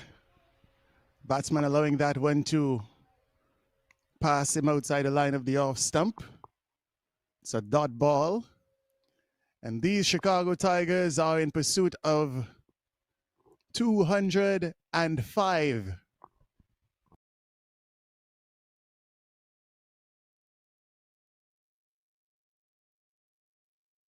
Top order, they're going to have to come good. And Sammy Sohail starts with a boundary.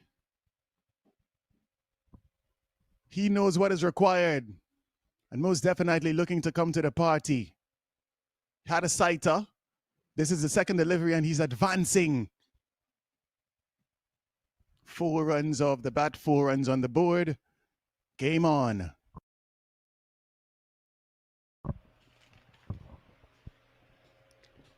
So game on, as he said. Well, they know one thing for sure, Sohail and Nityanandam. And what they know is that we don't have a lot of time. Over 200 runs, you're talking about 20 runs per over. That's a lot of runs.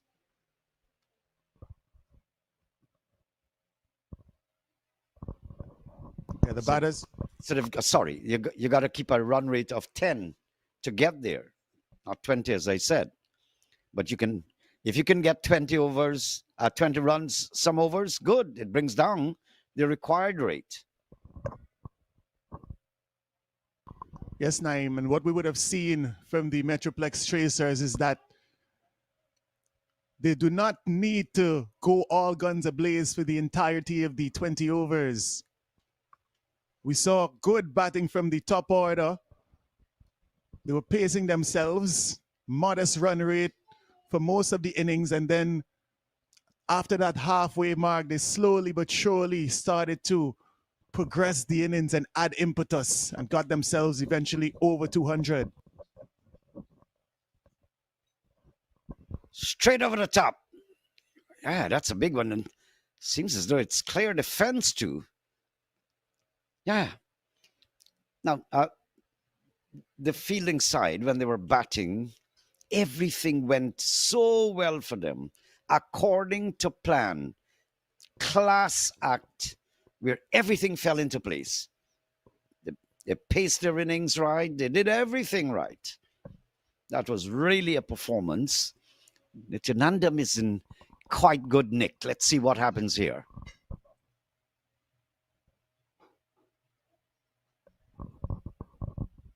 Yesterday we saw some good bowling from the same bowlers here, Ranjani and company. So they've got a very, very balanced team. The Tigers have got a lot of work to do here.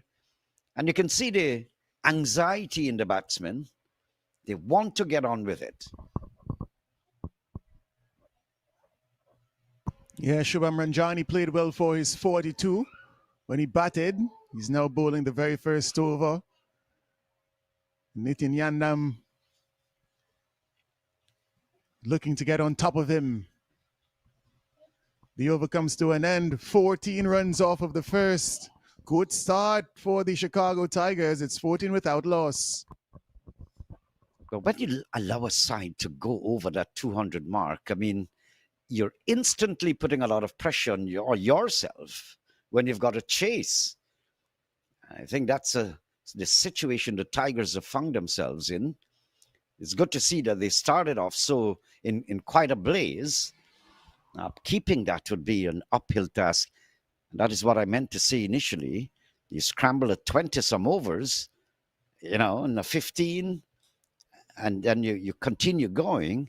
It really will bring down like a loan. Pay on the principal. And you start to bring down that interest rate. That's right. Just to keep chipping away at that required run rate, that should be the expectation. Rome wasn't built in a day, so you can't expect that you're going to get all of these runs off of 1 or 2 overs. It's going to require consistency. A lot of consistency, because if you fall under that 10 required, per over, then suddenly 10 becomes 12. You fall another over below, it becomes 14 per over. So that's the disadvantage when you are chasing a big total. And what they should be thinking here, Naim, is just to build partnerships, as this one is striking Nityanandam on the pads. A bit of an appeal. Looks as though he might have been outside the line of the off stump. And that was actually Sami Sohail on strike.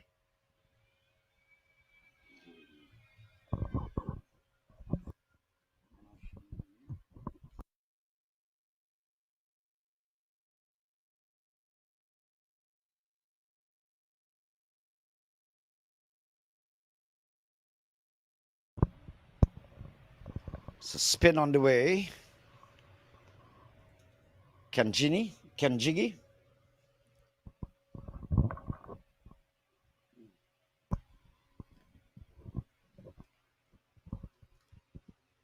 The spin of Kenjigi into the attack.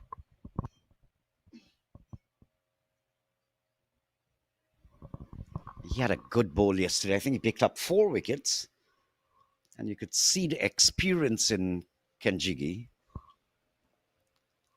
And when I heard that name Kenjigi, I was looking for an African, actually, straight out of the Sudan or somewhere. But no.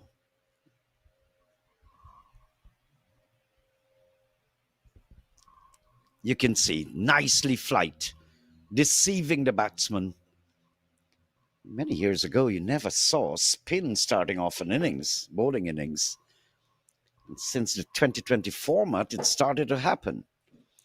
I saw that once in a World Cup. Then it was 60 overs World Cup. I think it was New Zealand. Yeah, for sure. Not very uncommon these days to see spin being employed early up, even in the very first over. Tight stuff here, already on target, Kenjigi. Pulled with immaculate control yesterday. He's off to a good start. Just 1 run off of the first 4. This one is being swept away. Nitin Yandam. What a good timer he is, Naim Chan. Behind square for 4. Kenjigi was lagging down the leg side. Look at this. Well, slightly down the leg side. It was coming back into the right-handed batsman. So it was still not entirely a bad ball. But nicely played there by Nityanandam. Yeah, a bit of brilliance from the batter on that occasion. 1 delivery to come. Couple of steps towards the off stump. Struck on the pad. A big appeal. Umpire not interested. Over number 2 comes to an end. Chicago Tigers 19 without loss. Well, they're making a valiant effort to keep that required run rate, which is actually 10. They've got 19. This is a big, big task. And the only way you're going to get that, some pinch hitter along the line would have to go above 10, some overs, to bring down, as I call it, the interest rate. And you're paying there on the principal. So you can come back to normalcy, and the required rate can be somewhere in the vicinity of 8, 7 required rate. But you've got to go over 10 for a few overs to bring that down.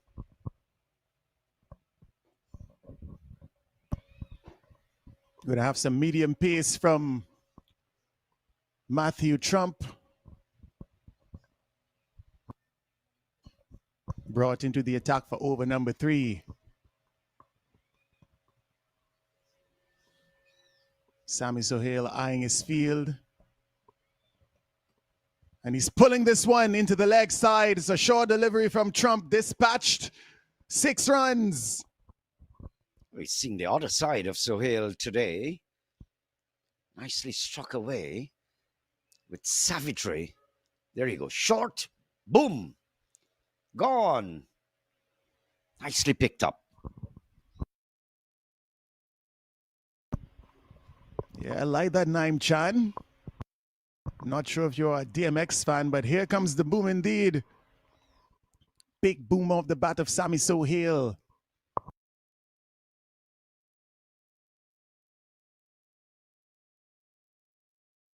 25 runs on the board. This is what we are speaking of, building partnerships en route to a total of in excess of 200. You've got to be smart.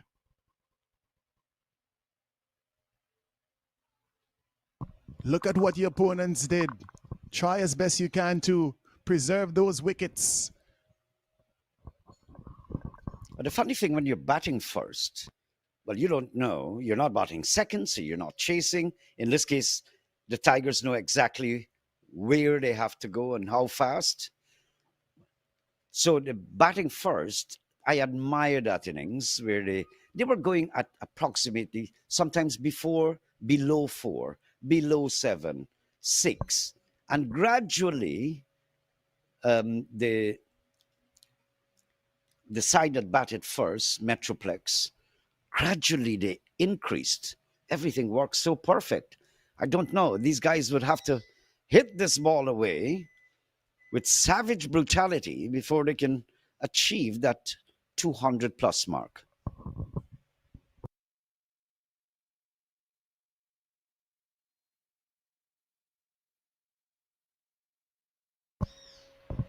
Looks like Matthew Trump has got a lot of protection on that offside.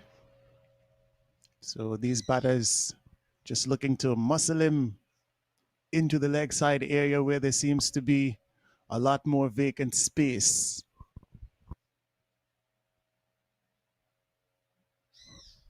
Good bowling there, Matthew Trump. Saw that batsman charging down, then just deliberately pulled it down earlier. So he caught him on the hop, couldn't dispatch it. Nice. And I'm a bit puzzled here. You do have in excess of 200 on the board. You're into your third over. You don't have any fielders in close. You don't have any catchers. You're lacking aggression, if you ask me. And this one doesn't lack aggression from the batter, Sammy Sohail. 4 more runs into the leg side. I see we're seeing the other side of Sohail. He really clobbered that, picked it up extremely nice. Look at that, in the spot, trifle short. The bounce was equal, and that's why I was saying this pitch is not showing any kind of devil. Equal bounce, or else he wouldn't have got that easily.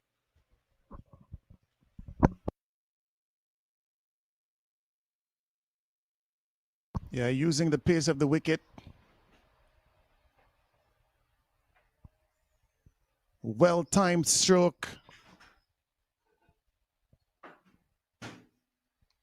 Matthew Trump is bowling a bit of medium pace, but the wicket keeper has now come to stand up to the stumps just to try to prohibit Sammy Sohail from advancing.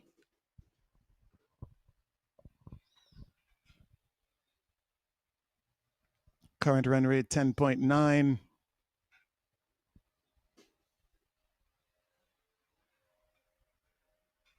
And a good away swinging delivery from Matthew Trump to finish the third over.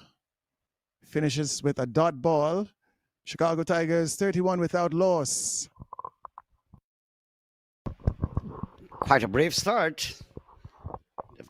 They've been keeping that over 10 run rate, and in fine style, may I say. They've executed some real good cricketing shots. Now, that's what happened this morning. Bode 77 got tired, exhausted. 60 from Trump in 41 balls, in good time, actually. Ranjani chipped in a brilliant looking 42. And then now Sohail and Nityanandan at the wicket. But this morning, 1 for 21, Sina, 1 for 43, Nakvi, and then 1 for 49, Patel. So the batsmen dominated. Here's Kenjigi. Well, let me try a thing. And he tried a thing. Lordy, thought that would have gone for four.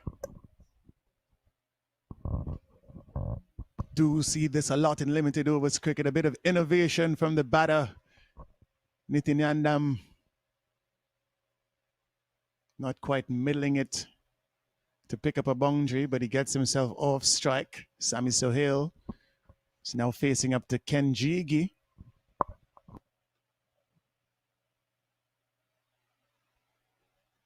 This one is a Yorker length delivery from the left arm spinner. Cramping the batter for room, no run and offer. But it's not funny how you see at the IPL level some of these guys playing these reverse sweeps and getting six consecutively sometimes. Short run. Nice bit of work there. Good cheeky single.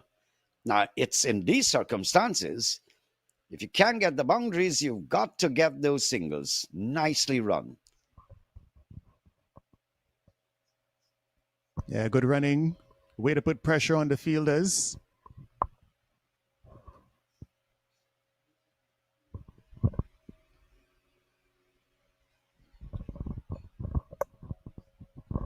Down the track, inside edge. Ken Jiggy there. Experience. Beautiful flight. Yeah, the batsman gave himself some room on that occasion.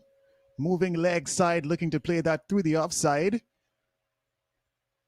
Just got a bit of an inside edge on it, managing to squeeze it. I'm actually getting past him and getting onto those stumps.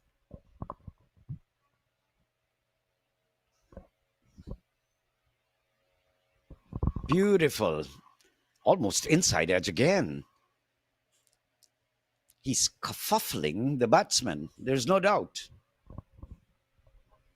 You're finding his rhythm here. Kenjigi can be a very dangerous opponent. He's got one delivery remaining in his second over.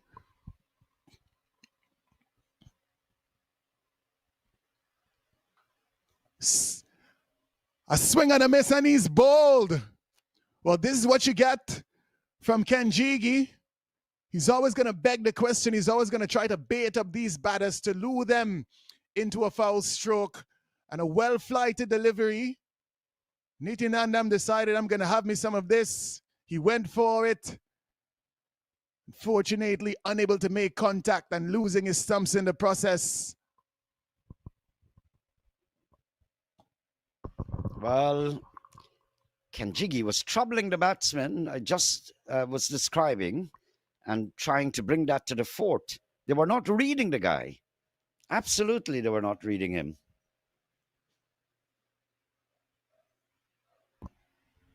And rising to the occasion once again, Nosh Kenjigi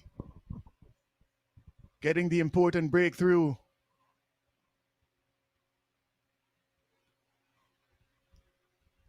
"34 years old, Kenjigi. He's one of the seniors. So what they're doing is mixing up some of them here with the juniors, the minor league. But he plays for the major league as well. And suffice to say, that is why you can see the difference in the quality of his bowling. So he's an American Indian nationality. And I thought all the time that he's all the way from Africa. He's just about 34 years old. So he's getting down in age and would not be this, well, at 34, this is not a massive future you're staring at. But he's playing in the major league.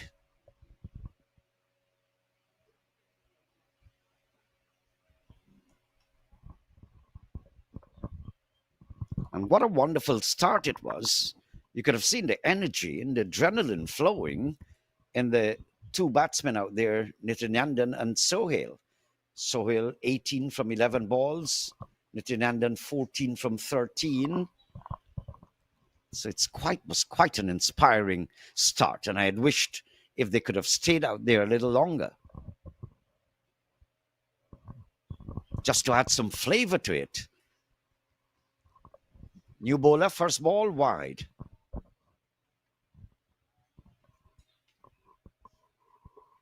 Akhtar Shaw into the attack.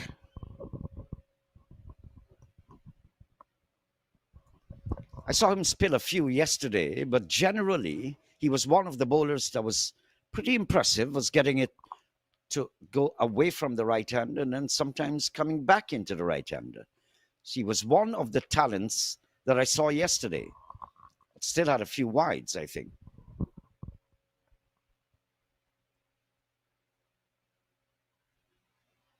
So he's going to get a warning.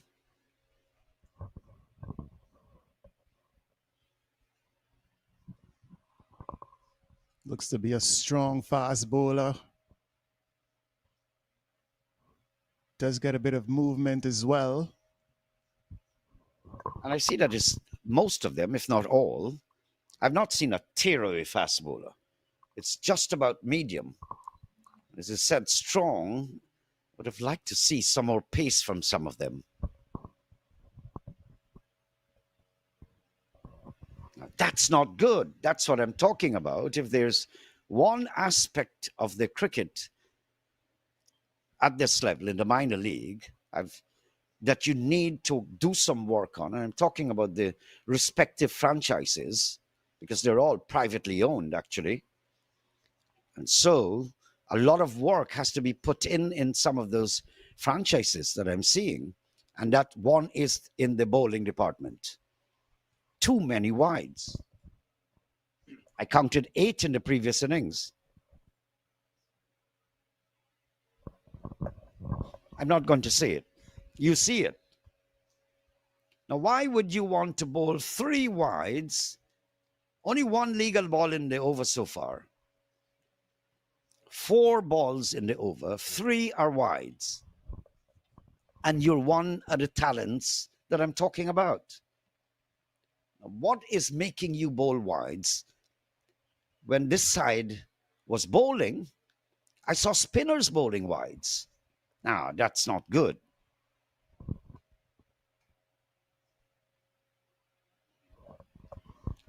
Jabbing and stabbing away, gets a singer. And it's not like I'm choosing to be critical of any form or aspect of the cricket I'm seeing. But when it gets overbearing, and this is overbearing as far as I'm concerned, if you want to play cricket and play at this level, I mean, I admire the level actually, but it is too evident that you have a problem. And that's why it becomes a subject for discussion. No hard feelings here. Quite right. Naim Chan calling it like he sees it. Too many wides. And there's a call for these bowlers to be a bit more disciplined in their approach. Of course, everyone is eager to pick up wickets. Nonetheless, sometimes when you're overly enthusiastic, it could be to your detriment. So just a bit of composure required sometimes when you find yourself erring. It's just to be able to tell yourself, hey, I know I can do this. I've done it before in games and in practice, and stick to your basics. We saw a replica of this yesterday. And I'm saying, if you're a tearaway fast bowler, you may step over that line because of the way you're charging in, not getting it away. Shani just trying to hobble it over the top. So you're seeing some good bowling techniques as well, even from Shaw. I saw him yesterday. But look at the board at the bottom there. You're not a tearaway fast bowler. What is making you bowl so many wides?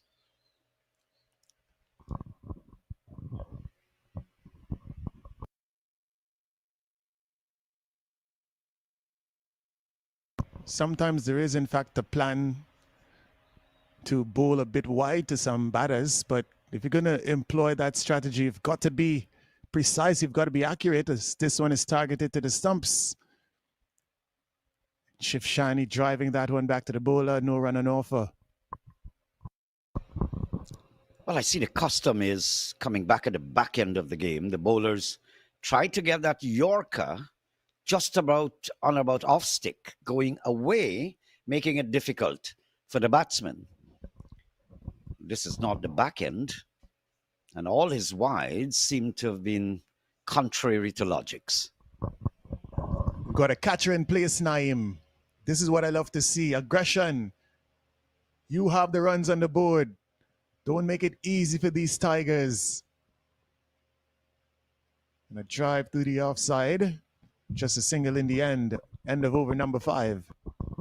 I would have expected even more aggression. You've got 200 plus runs. I would have expected even more aggression. And you can always slack that out as the batsmen find their groove and start to hit it around. You slack. But for starters, I'll put pressure, hoping that the batsman will see that, get nervous, induce them into mistakes. So you don't relax them. It's not a child's game. It's pressure. Have a little look and reminder. Both 77, brilliant innings. Both sides of the wicket. Trump started off very shakily, like yesterday. He ended up really finding his rhythm, 60 and 41. And then Ranjani played a little cameo, 42. Not many wickets falling. One apiece for those bowlers.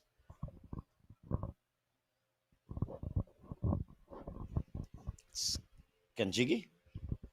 No. No.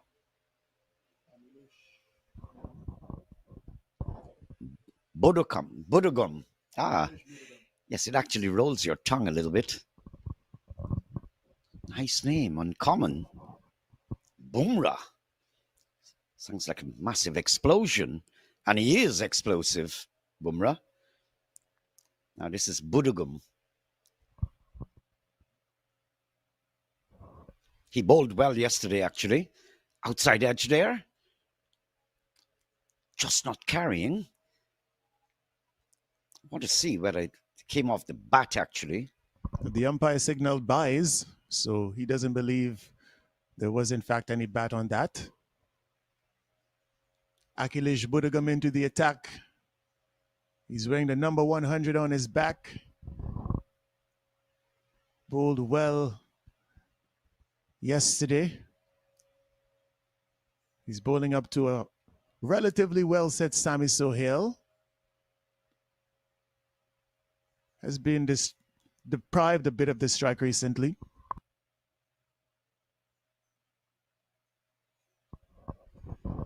Just too short, innocuous. Not big turn, so kind of straight and short.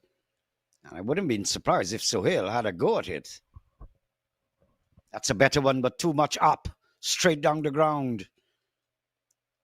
Nice batting today, Sohail. You're looking good. Yeah, he knew it since it came off the bat. 4 runs straight down the ground. When in doubt, that is always a very good option.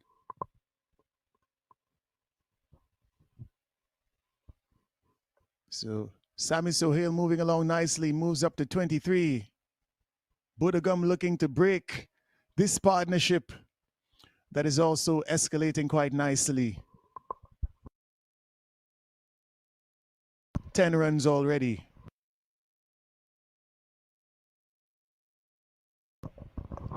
These guys are really trying. What a beautiful shot. Sohail has cut loose. He's on fire. In the circumstances, under pressure. So good knock. Trifle short there, Budugam. Not dragging the batsman onto the front foot, giving him a little space. And Sohail is quick to pick that up. Nice batting. Yeah, Sami Sohail coming to the party. Looking to take Budugam apart. Down the ground once again. This one is a maximum, so it's 4-4-6. And the momentum is now shifting in favor of the Chicago Tigers. That's a long draw coming up. The momentum, they've dropped a little bit, 8.29. They started off requiring 10. So there should have been like 60 runs at the moment. So it just happened that they're under. But it's a valiant effort. The big question is those who have to come, if they will be able to upkeep that momentum. That's why I'm saying some pinch hitter would have to hit a 20, a 15 in 1 or 2 overs. And you bring down that interest rate by doing that, going over 10. Yeah, you oftentimes hear coaches and captains talk about winning phases of a cricket match. 6 overs completed. And it looks as though the Chicago Tigers are going to attempt to take control of this phase between the 5th and the 10th over. They're going to be looking to establish their dominance. So as at halftime, they can find themselves in a good position to further advance towards these 205 runs. Shani is driving into the offside, single taken. Go Tigers, go. I like to see good cricket.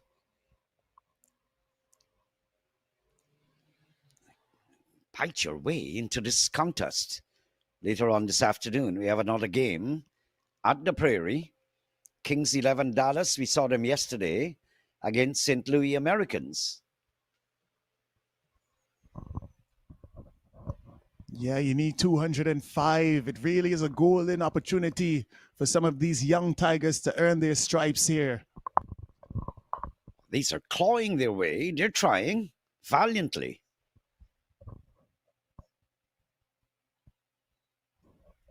This is what I'm talking about. This guy, I looked at him yesterday. He impressed me. And then suddenly there's an outburst of wides. Now stop that. Let's see you bowl. You're a very talented bowler. He looks a bit winded here, Sammy Sohail. A bit of inside edge onto his body.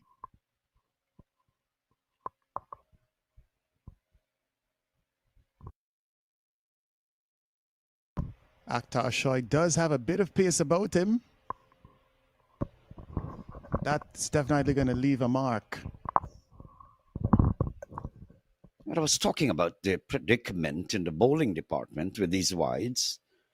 There's another thing that these franchises, these are thinly and trimmed cricketers. I don't see overlapping tummies, but not because they're slim, that they're extremely fit. And remember, they're all working people. They go back to their jobs. So I don't know how much time they get for training, for keeping fit. We all know the United States of America. You don't work, you don't eat. That's not a lazy man tongue.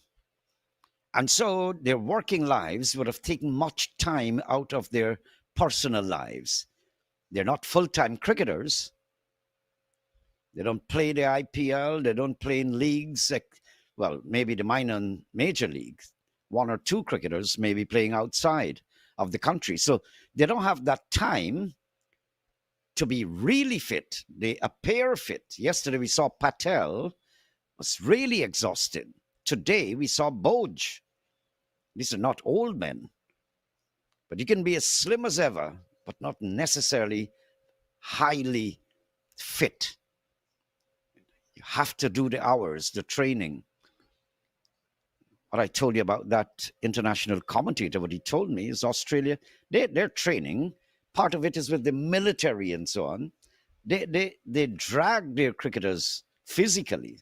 So they're strong. I guess other countries do that too. We had a little glitch on the screen. So I really don't know how to describe that shot. We'd have to probably wait on the return or the replay, sorry. But it's 4 runs. Didn't see the impact.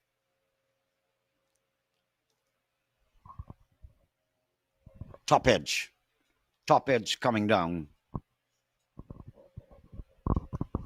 Yeah, fortunate day for the batter. Naim was just alluding to the fitness level that is required to be successful at this level or any level of cricket. What is required to bowl long spells successfully, to run intensely between the wickets, and to bat for long periods. It is stamina. So apart from your cricketing drills, you got to take those long runs as sharp bowls, another wide. And especially if you've got a job, you're not going to be able to do your cardio, your stamina work, and your individual skills training all in one afternoon. So discipline is required as it relates to sometimes waking up early to work on your fitness.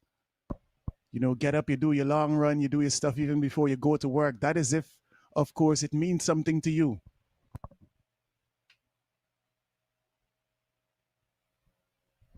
Down the ground. Commanding shot. It rolls over there. Sohail is on fire. Nice batting here today. We're talking about bowling. You've got only 4 overs to bowl. What kind of cricket if you're getting tired and bowling wides? Colin Croft would always boast when we're doing commentaries together. He bowled 40 something overs. That guy is a fast bowler. 40 something. He bowled from morning until afternoon. What do you call that? What kind of guy is that? You're required to bowl 4 overs in T20s. It has to do somewhere with your fitness, mentally and physically. This inning so far from Sammy Sohail has been bright and breezy, 41 from 21. He's pushing this one into the offside and running hard for a single. Excellent running. Putting pressure on the fielders. We oftentimes speak of it. We need to see batters do this more consistently.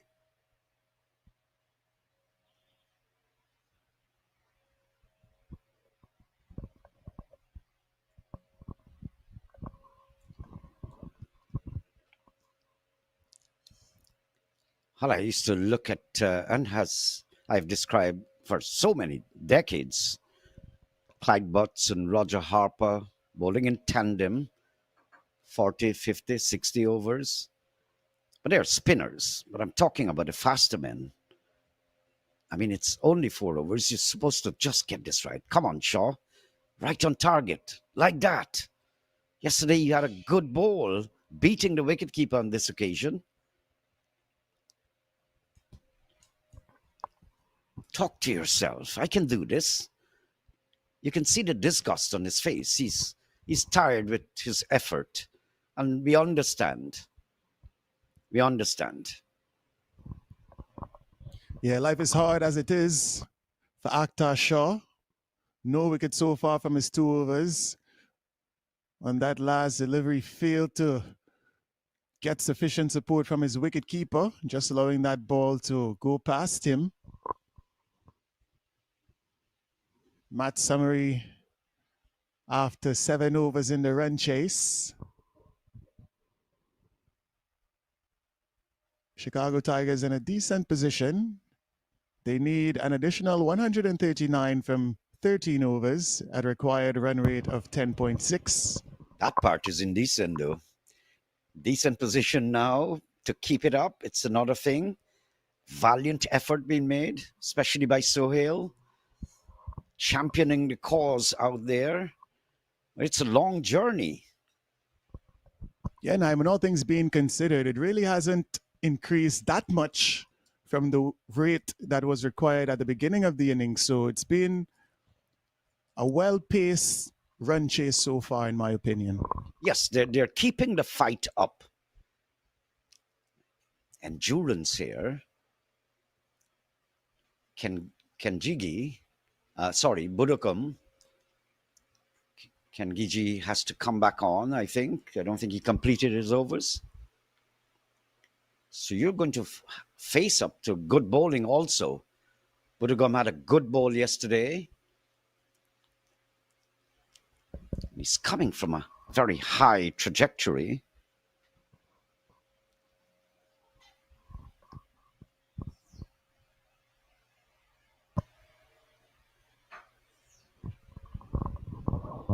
A bit of good cricket all around on that occasion.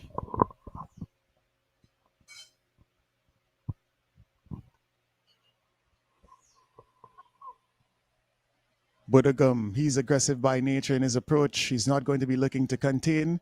He's going to be looking to take wickets, and rightly so. He's coming around into Shani. Just a single pulled into the onside. High scoring affair here in the first half of this match. 204. That's what the MetroPlex chasers would have gotten.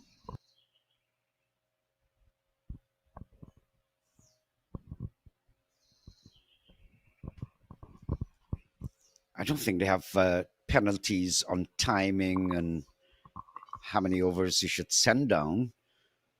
Metroplex were in there for a pretty long time.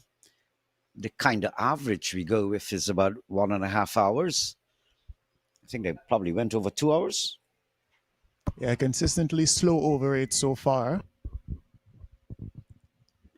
And it's not like our community grounds. You hit the ball, it goes into Aunt Doris's foul pen, and she quarrels with you. So you stand up there begging, and you waste a lot of time. There weren't sixes here that went into the jungles that we're seeing a back in the air. I don't think this will carry over the boundary. It doesn't. Into the hands. Shani goes, and this is what I'm talking about. It's a long journey to upkeep that pace of required rate of 10. Batsmen would have to stand up there for a long period. That's one, and to some kind of savagery to hit the ball around and go over that 10 mark. High in the air, but not carrying into the hands of the fielder long at long off. So another wicket, another one bites the dust. 2 gone, 69, and over number 8. And exactly what we were talking about. Akhilesh Budagam coming around the wicket just in an effort to break this partnership. He's a wicket-taking bowler and doing the job for his captain. Shani's got to go. 3 runs from 10. Chicago Tigers, they slipped to 69 for 2.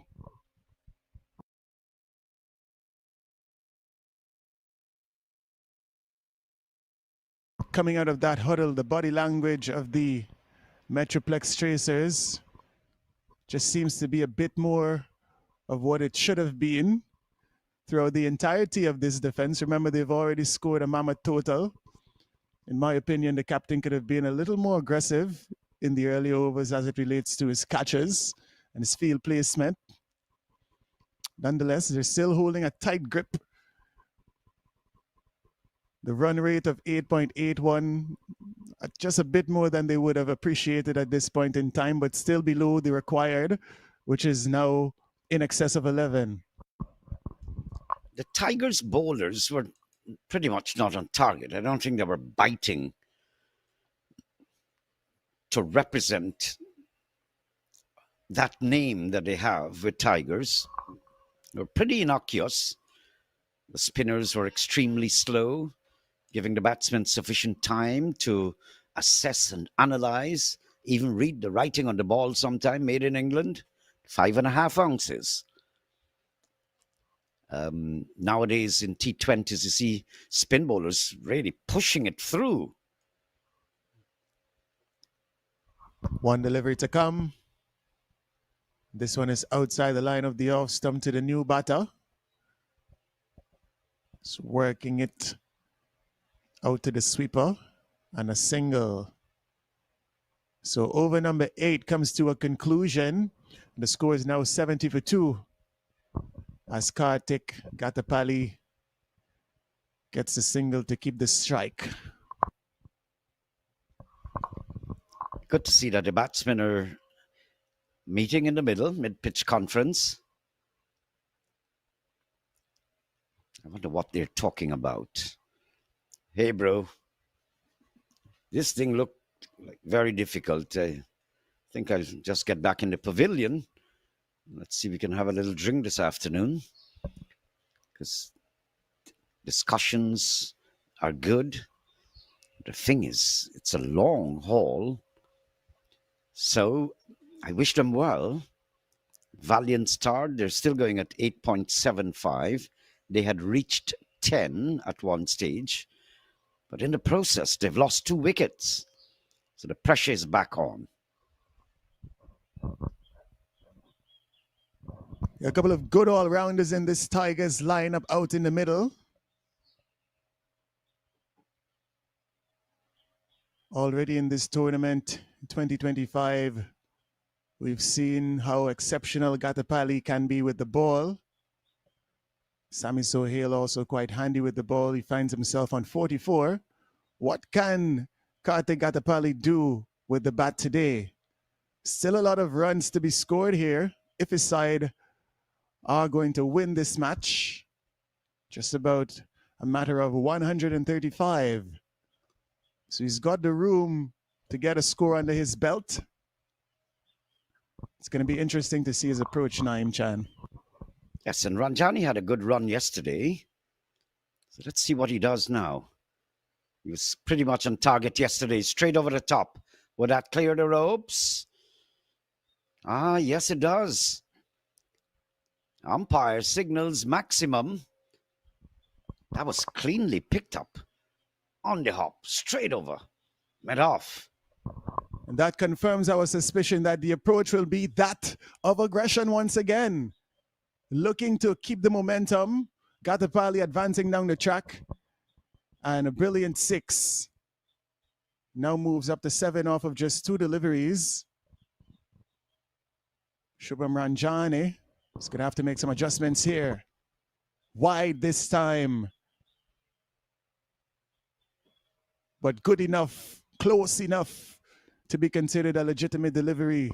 So a dot ball. Ranjani's pretty much a thinking cricketer. The thing is, no amount of analysis, mid-pitch conference, urging on can take the Tigers home. Somebody's got to be offensive to keep that momentum up, the scoring rate.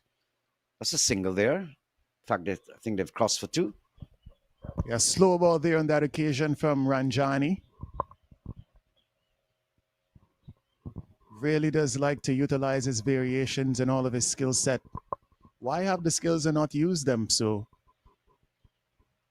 we've seen him go pace on. We've seen him go into the surface. He's also got that slow variation.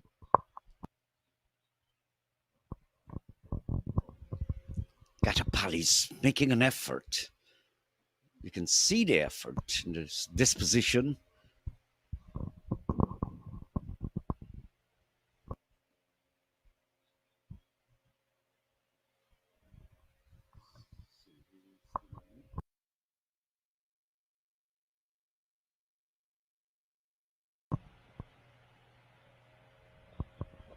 Sohail wants the strike. He's not getting it. He's anxious to get down there to deal with what's happening. This is great stuff from Ranjani. Good comeback. Struck for 6 off of his very first delivery. And 3 dot ball since. Just 8 runs from the over, inclusive of that 6.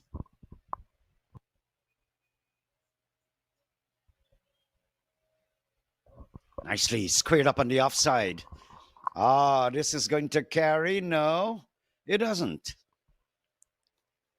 It was holding up as it traveled towards the rope.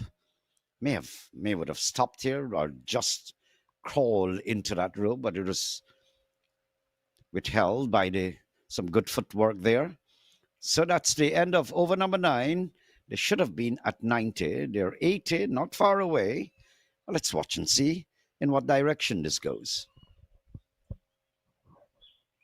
Yeah, what a nice cut shot that was from Gatapali. That last delivery of the ninth over, it really did deserve four. Fielder just managed to save it in the end, protecting two important runs for his side. Ah, what a picture. I like when we zoom out and I have a look at. I'm from the Amazon, people. Just understand that I love what I'm seeing. Here we see the Tracers innings, a couple of half centuries at the top from Ansh Bouge and Joshua Trump leading the way. And Shubham Ranjani played well at the end for 46, well, 42 off of 16.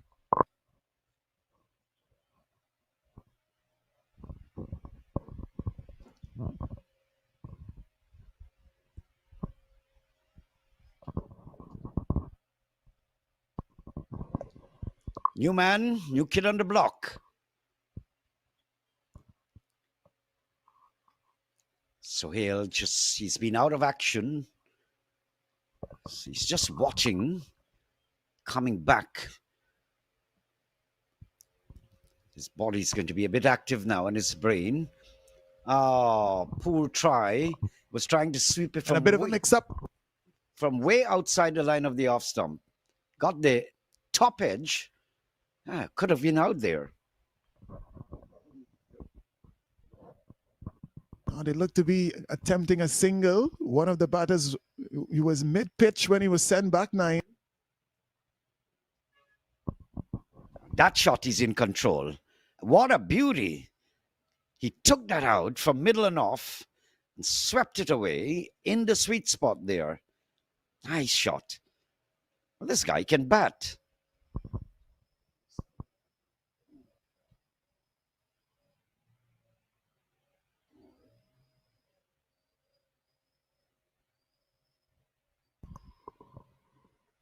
Yeah, he's been waiting on that strike. He's been deprived the opportunity to face up for quite some time. And this occasion, making the most of that delivery from Arshil Rajendra. Good knock so far, Sammy Sohail. Too short of a 50.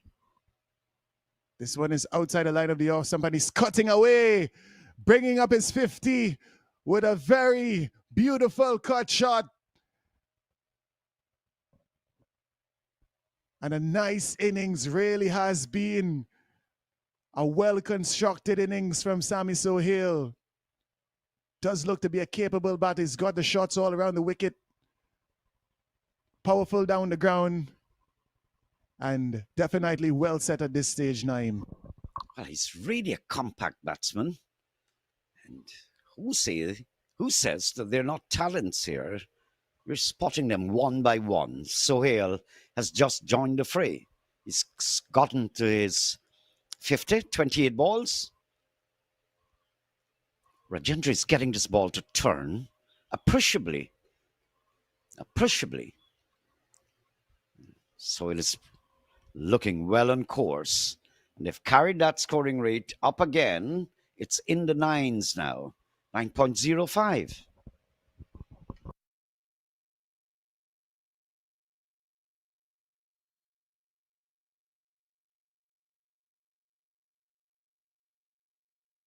Looking to finish up, he's short.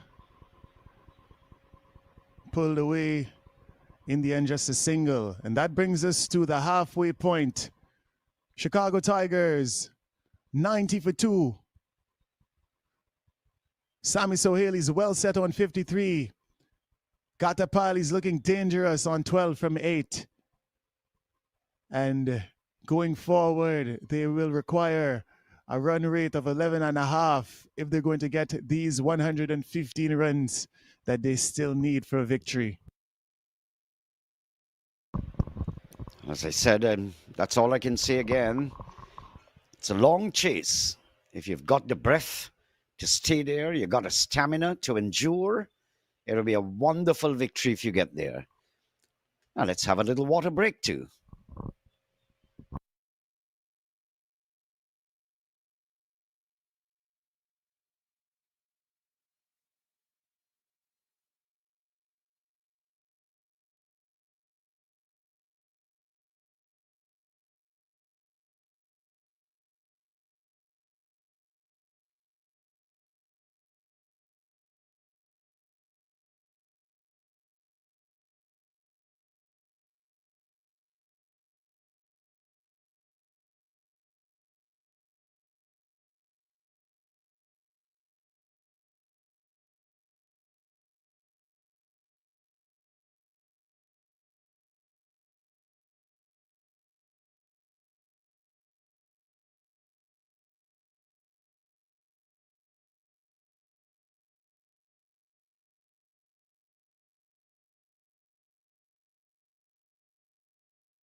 Getting ready to resume second half of this run chase. Over number 11 being bowled by Matthew Trump. Starts with a delivery wide outside the line of the off stump. Just a single on offer to Mr. Gandhi.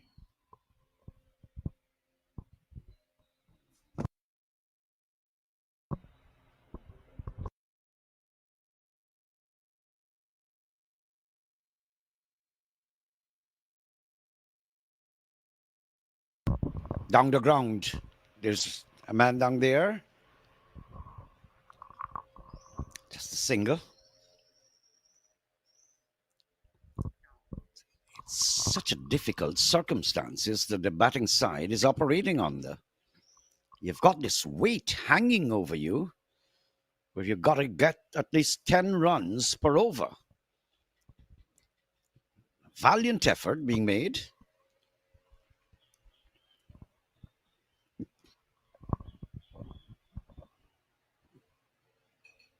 Now, what's that? What's happening? Out. Yeah, keep going. Yeah. Now, the umpire didn't raise his hand initially because he thought that the batsman wouldn't be so indecent as not to walk. But the batsman stood his ground, and then the umpire said, "Yo, what's happening? Go." You know, have a look at this. Almost a little comical here. Hmm? No. What y'all running about? I'm not, I didn't get an edge. Then he eventually walks. So another one bites the dust.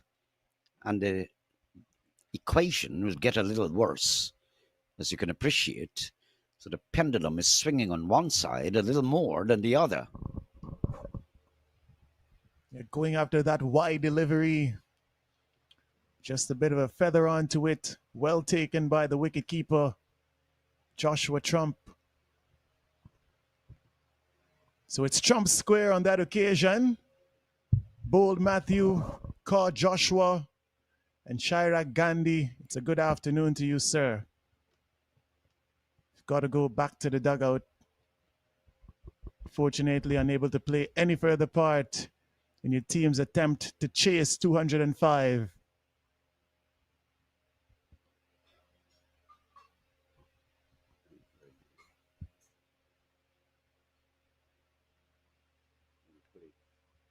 And according to the replay, it looks as though the batsman dismissed was actually the set batter, Sami Sohail. He's the batter that was actually dismissed, Naim. So it's a big breakthrough. There we see Chirag Gandhi standing at the non-striker's end with the number 18 on his shirt. And Sohail, he's made his way back after a valiant 54 off of 30.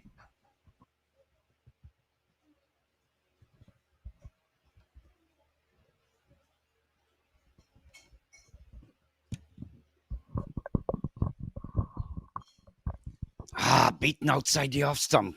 Good ball, Trump. I looked at Dill yesterday, and I even made a little joke. He doesn't have a nice, elegant run up with a lot of rhythm, but he's on target. Then I saw him bat yesterday. I think he's a very sober headed batsman, so you can still expect something good from Dill. But as I said, I'm just saying words of encouragement because you like good cricket. Now, the side that's feeling turned away into the onside this time. When they got their 100, it was just about 13 overs, if I recall right, somewhere around there. But look what's happening here, 10.5 overs, and they're 93 for 3.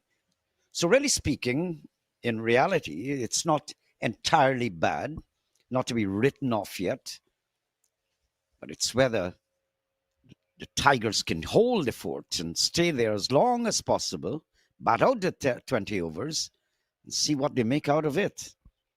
Can go either way.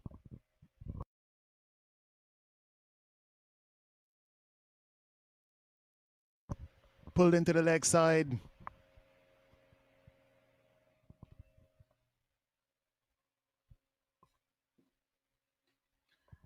And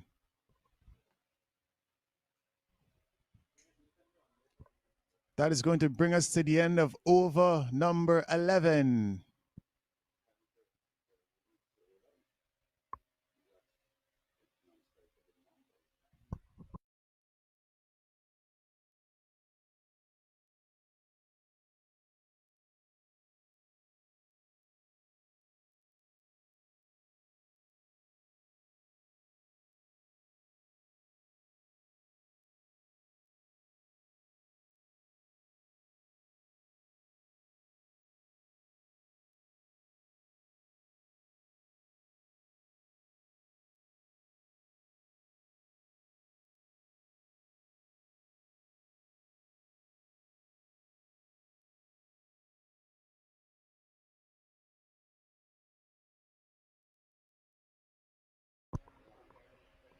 We're going to have some more of Nosh Kenjigi. He's bowled 2 overs for 7 runs so far. Gandhi's looking to sweep this one straight to the man at fine leg, no run on offer. The required run rate escalating to 12.57 for the Chicago Tigers. They've lost their set batter. A bit of cat and mouse here. The batsman moving towards the leg side quite early, and the bowler just pulling out of his run. Picks up a single this time. This guy is not going to give anything away, Kenjigi. He's always on target, very deceptive. And Mr. Gandhi is there still, 15 from 12. You got to pull out from your pocket something from the Gandhi tribe to bring this through. Gigantic ask here. And I can't help but wonder if Kenjig has got the number 6 and 4 on his back. Just a reminder of what he does not want to be hit for.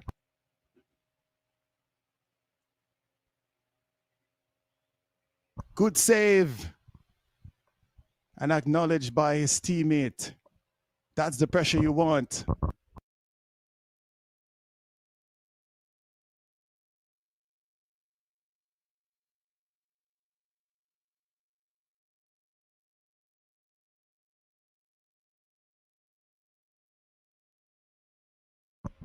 This time just a single.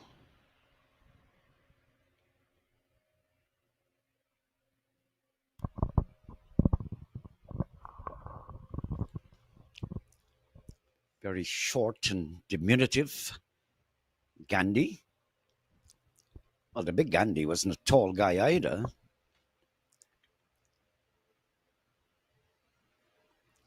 That's pretty wide and an awful effort there from the batsman. Really went up into the air, ballooning. Could have gone straight to the fielder. That means he's not reading Kenjigi. As I said, he's very, very deceptive, calm and collective. Good cricketer. The Suvir Goody Party running off the boundary there might have been a bit interested. And Dill is pulling this one into the leg side. Once again, immaculately tight from Nosh Kenjigi. His third over comes to an end. And after 12 overs, Chicago Tigers are 98 for 3, still requiring an additional 107. It's coming down to crunch time. The run rate required, it's escalating slowly but surely. It's now moved up to 13.3.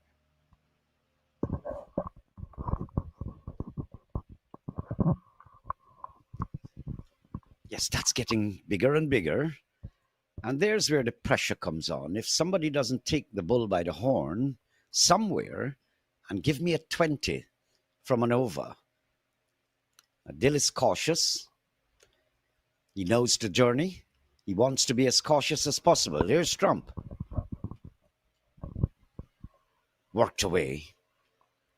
Backward square. So they're just creeping on, the Tigers, just clawing their way. But the claws are not sharp enough. They're not gripping as much as they ought to. Matthew Trump earning himself a third over after picking up that important wicket of Sammy Sohail. Runs in hard. This one down the leg side and wide. Yeah, looking for that effort delivery.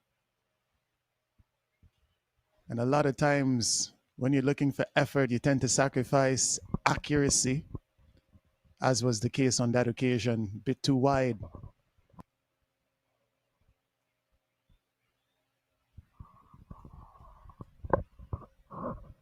The 100 is up.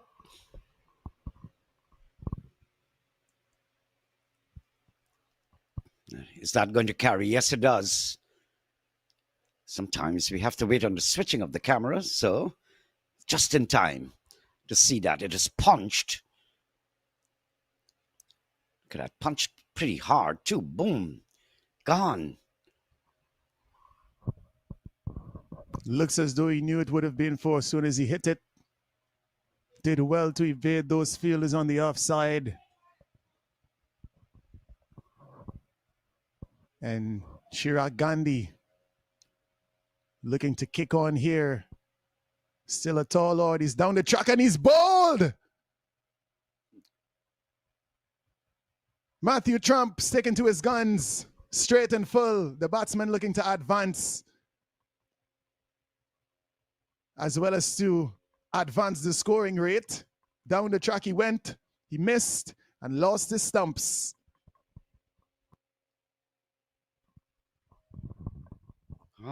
So that's the little setback I was talking about. You're going to keep losing a wicket or two in and out.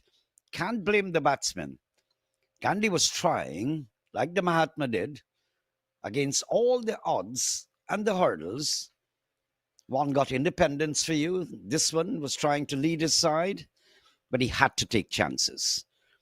He's got to go back now to the drawing board for the next game, possibly. But they've gotten to that 100 a little before MetroPlex got to theirs. It's not, they haven't done pretty badly, but it's the, if you're going to lose the wickets, it's added pressure all the time. And the scoring rate has dropped from what is required. Look, 8.32, but the asking rate has moved from 10 to 13.47. So things are not looking good. Yeah, wickets always break the momentum that you've managed to build up. So we have a look at the scorecard. Last wicket of Chirag Gandhi going down. Bowled Matthew Trump.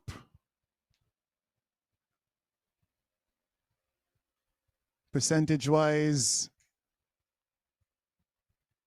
whenever a new batsman comes to the crease, it does take him a bit of time to get going. Of course, we've got those world-class talents who can get going from ball one, but that is the exception. So in an effort to defend the total, it's always good to consistently be picking up wickets and consistently break those partnerships.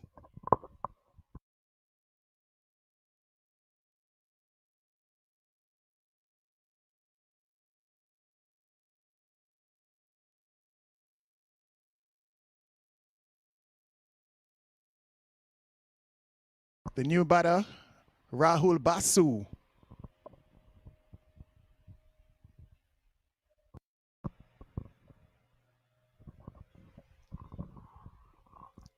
I don't see the umpires. We're behind time, actually. I haven't seen any kind of warning. Come on, guys. You need to get this up. By the time that new batsman was walking in, decide what you want to the field. So the batsman arrives, takes his mark, and then a whole lot of field placings. And the overall thing down the leg side takes up all time consuming. I've seen some Well, those were intentional. I wouldn't call names in the Caribbean. Former test captain before he got that position at Border, intentionally just running all over the place having discussions. I mean, it was like blatant. We got disgusted on the commentaries. What is there to chat? You finish with one, you move to another. Can we have a meeting? A conference, news conference. It looked really bad that day. Down the leg side again. Some of these guys have got to get this right. And the coaches have got to work with them. And are probably not practicing enough. I don't know. What's the issue? Too many wides.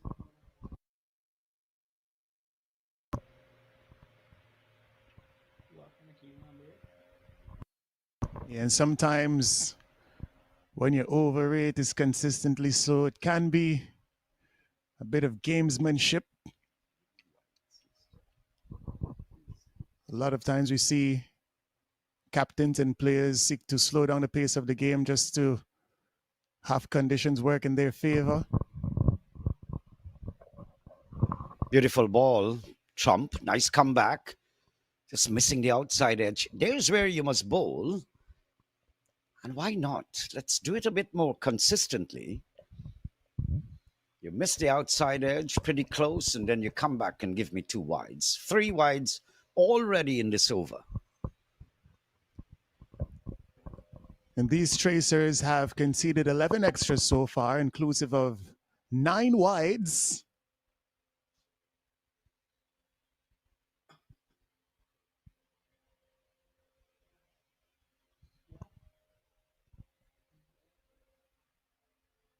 Good delivery, a bit of movement on offer. Applauded by the wicketkeeper. We can't exactly confirm that they are in fact brothers, Matthew Trump and Joshua Trump. More than likely related. Somewhere along the line, they probably have some executive blood in their DNA. Yeah, looking to finish his over. In comes Matthew Trump. Backing away is Rahul Basu. It's in the air. Lands safely. And the over comes to an end. The score is, after 13 overs, 107 for 4. So if you don't try to pinch hit a couple of deliveries and hopefully get through, this will be the result. At one time, they're going at 10, the required run rate. It has gone now to 14. That's the required rate. So they're dropping all the time, consistently. And so they're losing grip. And the MetroPlex tracers are gaining traction. Well, when the run rate required starts to get into that 14, 15 area, it's heading into the twilight zone. It's becoming scary. But unlike when the Metroplex were batting, they got bad bowling. Lots spinners were bowling wides. In this time around, the Tigers are batting, but the bowling is pretty relatively on target. 9 wides gone already, but relatively, like Kanjigi, he's been bowling very, very well. And he's in to finish up into his 4th over. Outside the line of the off stump, this one is lofted into the cover region. We're going to have to see if they come back for 2 or is it just a single.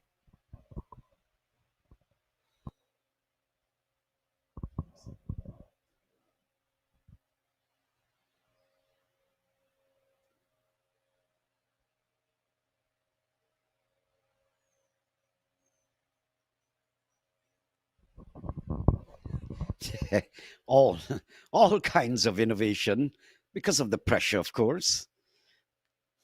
Now, that was quite an unorthodox looking shot. All of a sudden, I remember Courtney Walsh. Courtney Walsh will give you several of those, and he looks up at you as though he's played the most wonderful shot. And then later on, he'll give you a smile. He's such a great ambassador of West Indies cricket. Then he bowls, got to the world record. Really a fantastic guy, individual. He loves those strokes between the legs. This one is into the leg side, too short. You can't bowl there to Justin Dill, and dispatched. He's got to hit a few more of these to bring his side back to normalcy, the chase.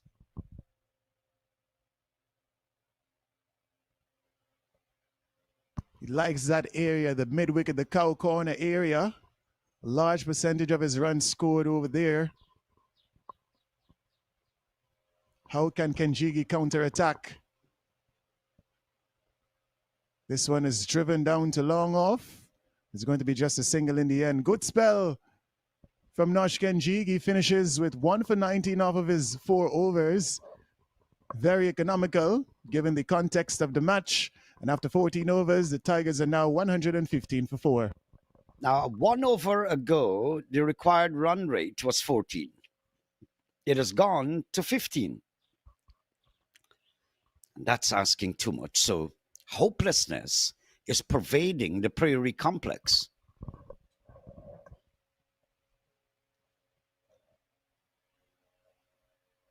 And if I can quote one of the legendary poets from Guyana, I'd say to the Tigers that this is a dark time. 15 runs per over required. It's not easy by any stretch of the imagination. Especially when your top order batsmen are back in the pavilion. Sohail had a great knock. 54 from 30. Nityanandan 14. He was looking good. And then when? Gandhi 20.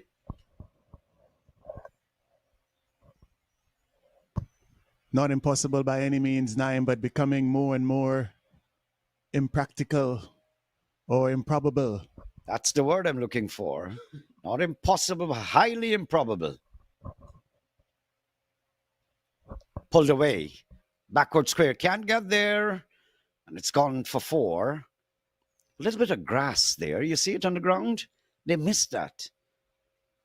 But the Indians, when they're shaving their heads, they leave a little clump of hair dangling around. They call it a churkey. And there's a little churkey on that sword. There you go. Have a look at it. And it happens during the Samaskar. I want to say good afternoon to my religious education teacher, allowing me to have a bit of knowledge on that. You're quite an all-rounder. I like how you fancy pronouncing difficult Indian names, Nityanandan.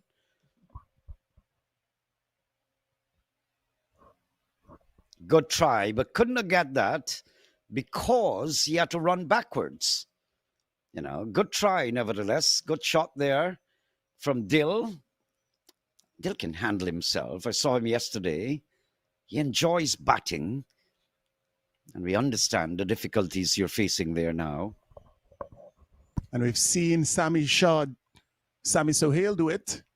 We're seeing it again from Justin Dill, using the pace of Akhtar Shah to good effect. Too short on that occasion, and masterfully played into the offside for 4.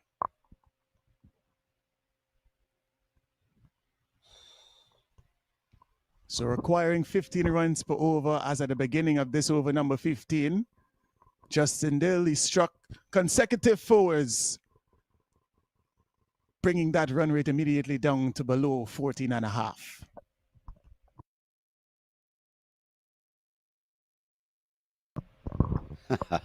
Dill is going away. The ball is going in the other direction. Then he discovers, hey, I was finding the wrong gear. Smart work on that occasion from Akhtar Shah. Seeing the movement of the batter and just targeting that wide demarcation. Spot on. That's what I was saying about Shaw. He spills these balls, lots of wides, but then I described him yesterday as an intelligent bowler, and you can see it. But somewhere along the line, he goes terribly wrong. High in the air. Is this going to clear the ground? No, it doesn't. What about the effort on that occasion? Could he have done a bit more in an attempt to secure that catch and secure a wicket? Justin Dill, we know how dangerous he can be. He survives.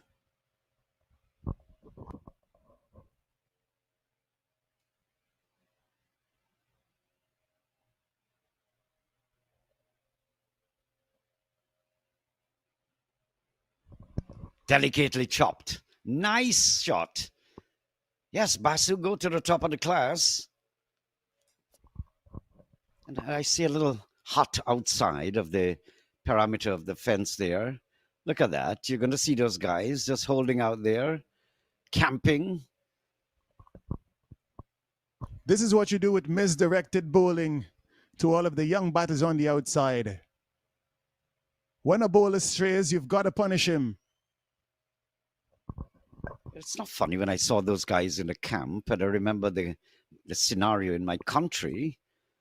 There are more people hanging around on trees and so on, wrapped on the pad, faster delivery, hanging around, sometimes in vacant houses around the ground. Sometimes there are more people outside than inside.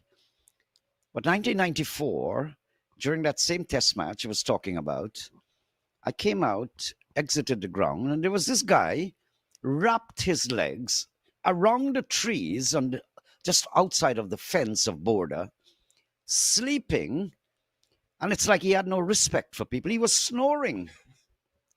I went back in, told the cameramen, the crew, you got a guy snoring on a tree out there.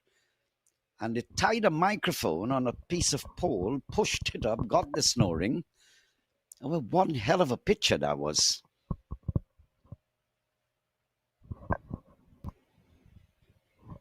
Yeah, a game of cricket oftentimes tend to create that relaxed environment. So the guys would say, hey, we got to leave early. So I thought they're heading for Clive Lloyd's stand. It's a tree that they're looking for. Who gets there first?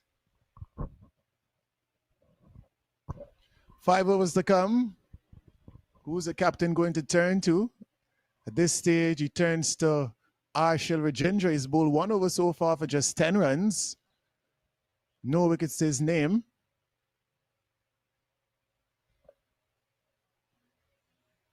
He's got Rahul Basu on strike. He's striking it at a bit better than a run a ball. Drives this one down to the fielder at long off. 1 run added to the total. Arshil just looking to utilize his flight here. Still looking to pick up wickets.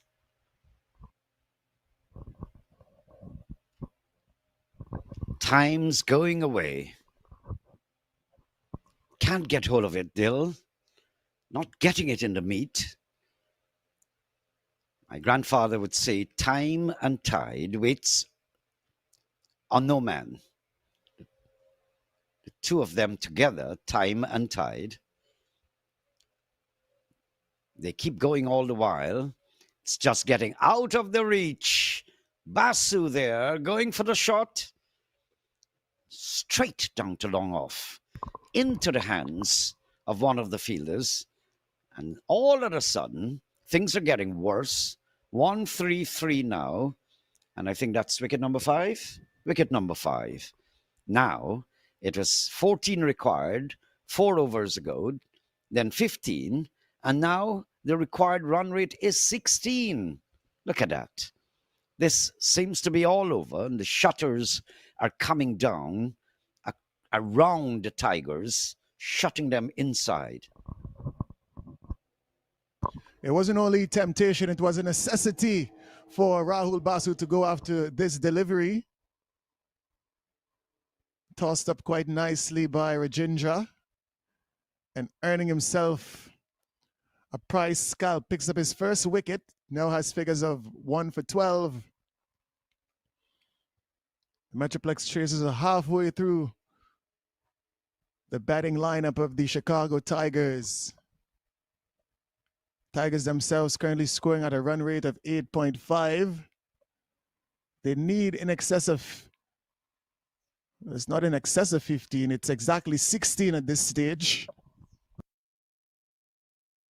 72 runs required. Well, it's hard. You don't bother to give precise decimals. They need enough runs. In Guyanese parlance, they need too many runs. And that's when you allow the batting side, previous batting side, to get too many runs. It was pretty poor bowling, some of them exceptionally poor, and the wides too that were given away, lordy, unacceptable.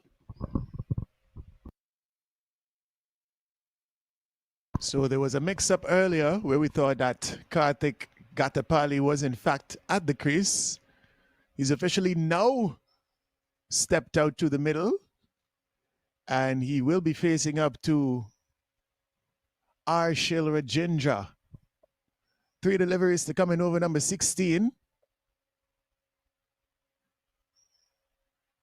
Wide outside the line of the off stump. Expansive drive, does not connect, and a dot ball. Gatapali looks to be a naturally aggressive batsman. Outside edge in the air and comfortably caught by the fielder running in from point. This is brilliant stuff here from Arshil Rajendra. Brought back into the attack. Went for 9 runs in his very first over. And picking up 2 wickets so far here in over number 16. Well, Rajendra, I noticed, has been turning the ball a lot. And that delivery actually went straight. But he gets a lot of turn because he grips it.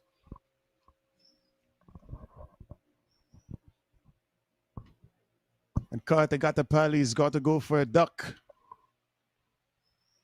Doesn't trouble the scores. Justin Dill.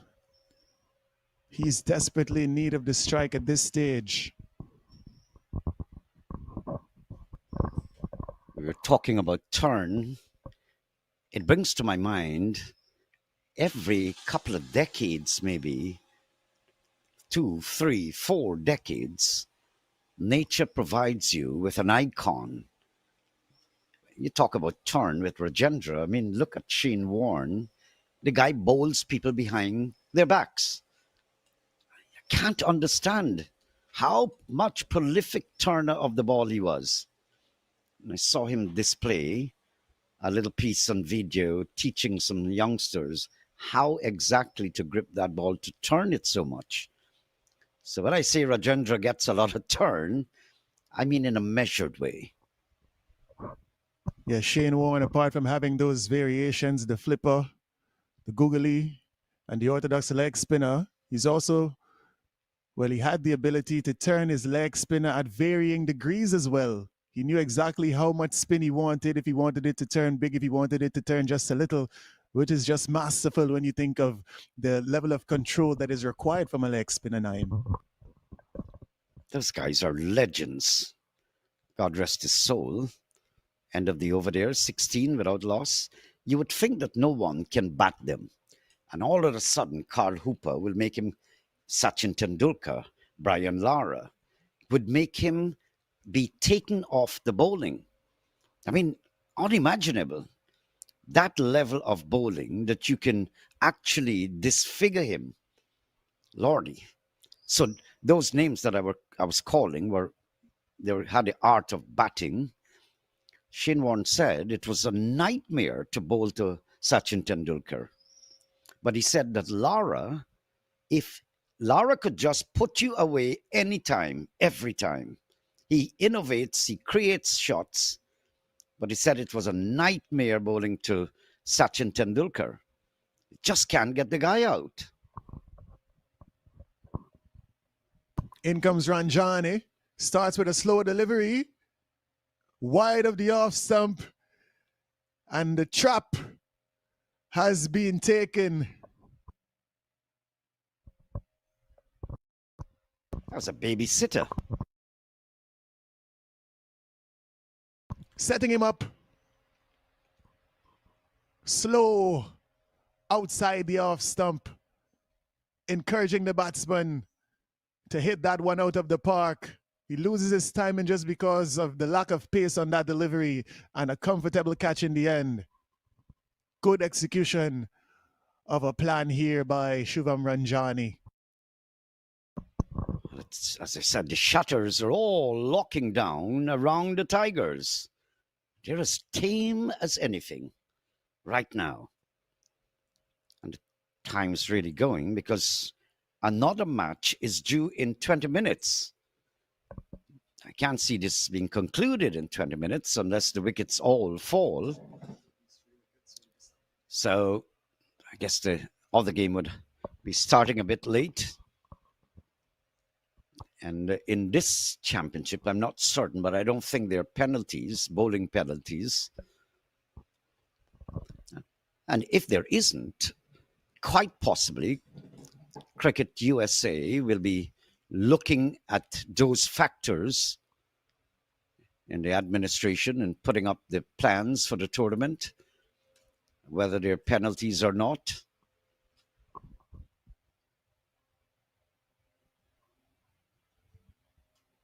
And now we're going to have a bit of Nikel Mudaliar. There you go, Delvin. I'm certain you got that one right. It could also be Mudaliar. Let's see. The mother of all lies.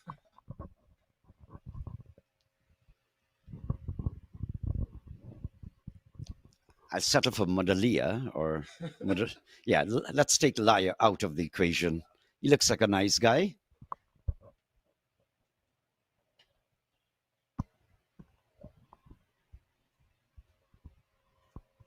His batting partner, Vinit Sinha.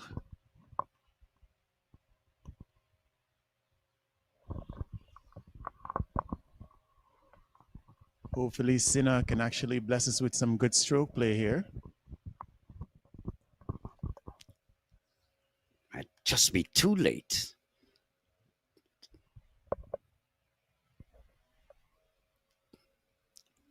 Just can't get it away. The last time I told you 14 was the asking rate. It's gone to 20. It went to 15, then 16, then 19, now 20. That's the asking rate.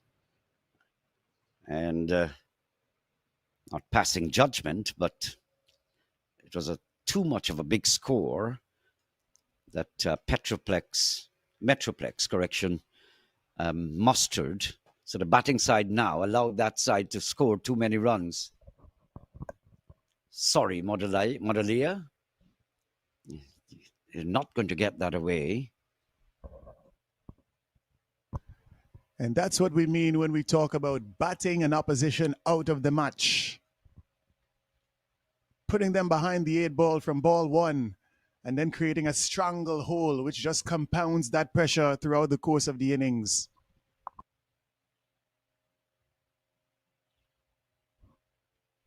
Cracked away. Yeah, no, it's not going to go for 4.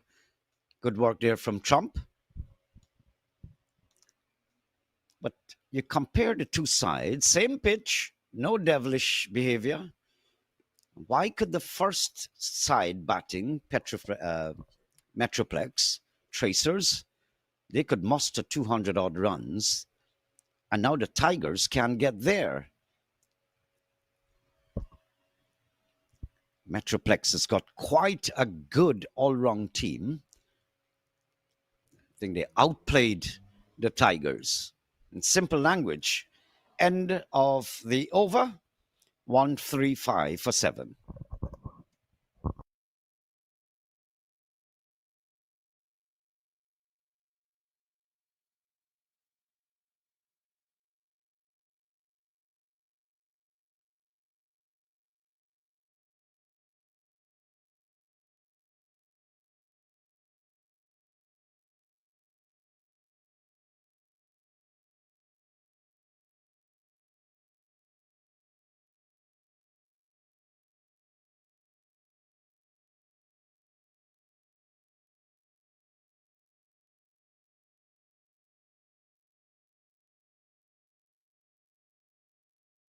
getting ready for over number 18. Just about 18 deliveries remain. 70 runs to get. Arshil Rajendra, he's in for his third. Starts a bit outside the line of the off stump and just a single.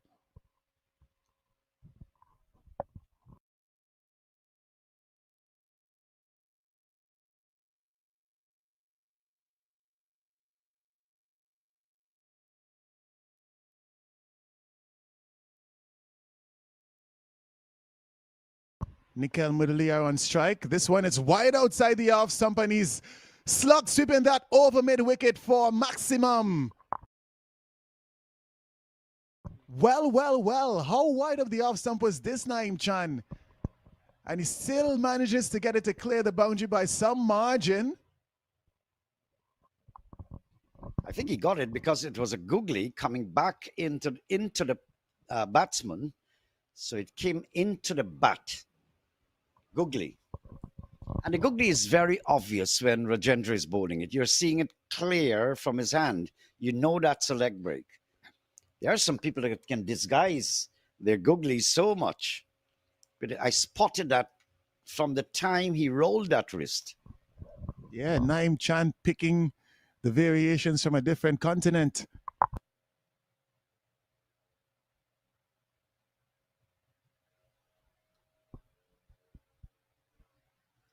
Four deliveries completed so far. He's been tight. Arshil Rajendra, just 20 runs conceded off of his 2.4 overs, as well as picking up 2 important wickets.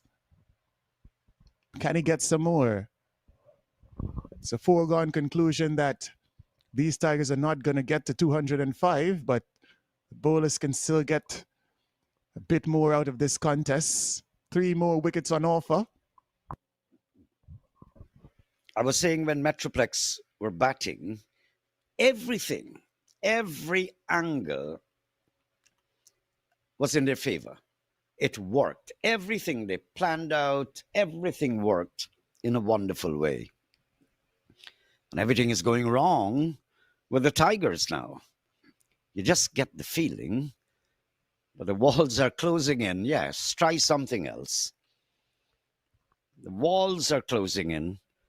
End of the over, 1, 4, 6 for 7. Yeah, the young player just looking to showcase a bit of his skill, bit of improvisation on that occasion.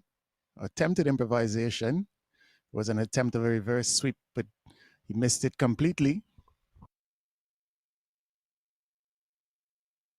12 deliveries to come. 59 runs to get. The required run rate, simple matter of 29.5. Which again is theoretically possible. But according to my good friend Naeem Chan, highly improbable.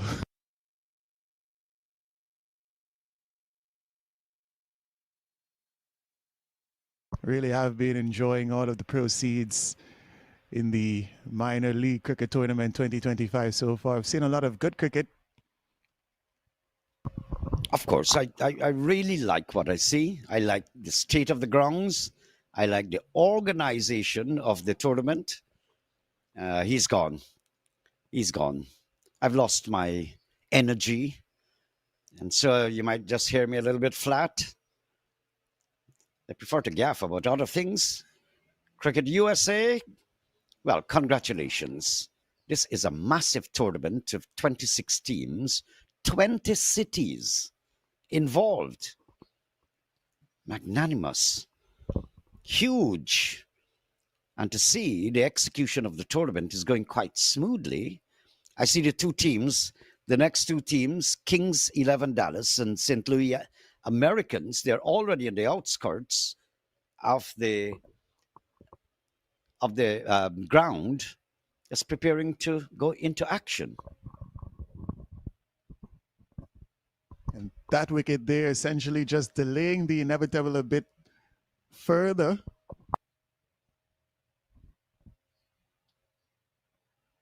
Unit Sinner removed for 4.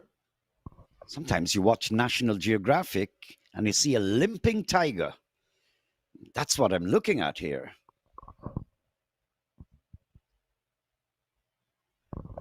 Their teeth are being extracted one by one. And in a while, when they smile, you see nothing. Well, they may want to solicit the services of one Shivnarine Chandrapal, affectionately known as the Tiger throughout his cricketing career for the West Indies.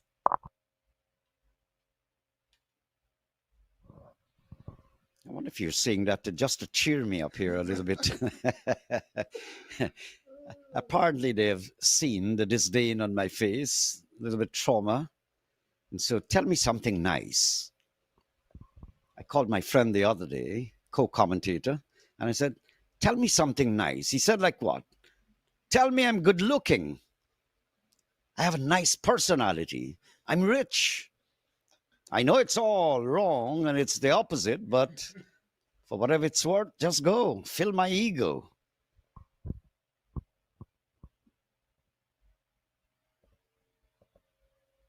Single here into the offside. Yeah, Naim. Not sure if you're a reggae fan, but must be one of those sweet lies you hear Barry Hammond speak about. Mother liar.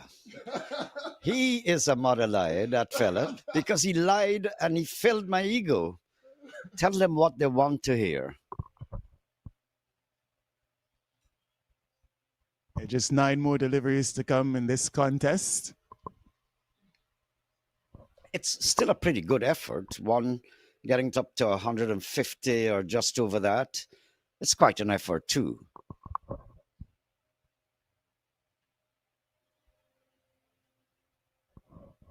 It's that old saying, you're fighting a losing battle.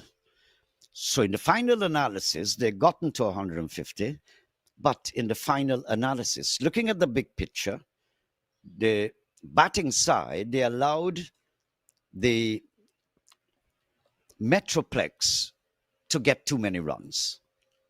Too many runs. If they had restrained them, maybe 150, 160, it may have been a different story. But they've burdened themselves, the Tigers, by allowing MetroPlex to score too many runs. Should I describe that? All right, it's gone for 4. It's not going to make a big difference. A bit of match practice with some of these young players. Yash Patel hooking and hooking well. 4 runs added to the total. Quite a tall figure.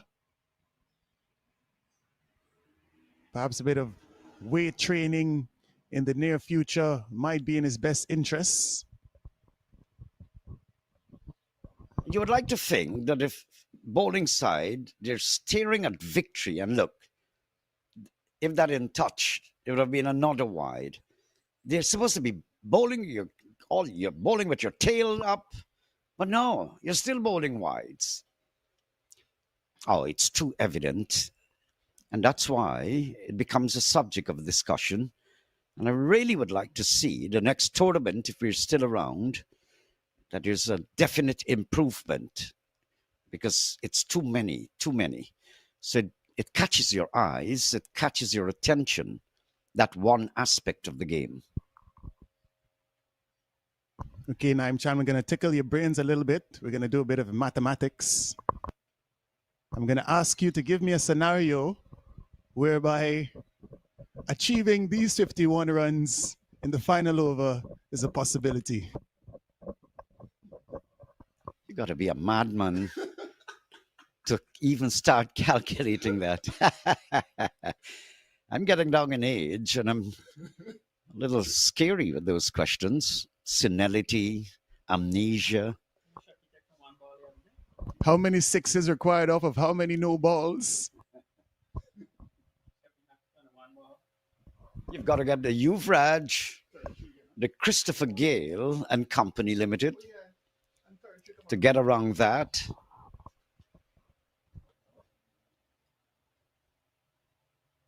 Start of the final over. In comes Akhtar Shaw. Beats the batsman Mudaliar outside the line of the off stump. Looking to pull that. Unable to make contact. Smile on his face, Akhtar Shaw. He's done well today, even without a wicket. Yeah, he gives you a few good deliveries, sharp, missing outside edge, and then unfortunately sprays a couple of them.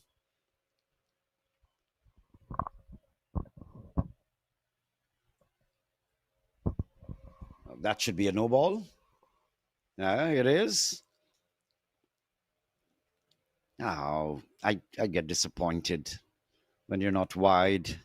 You're bowling it over the man's shoulder. Free hit now. At this time, just try to wrap up these 2 wickets, but it's over 19 overs, so in a jiffy, it'll be all over. So all Shaw is doing is delaying the agony, keeping the game going. Yeah, the batting team requires in excess of 50 in this over, and somehow the bowler still manages to give them some extras. Somehow, sometime, but this is going to be another time, not this time round.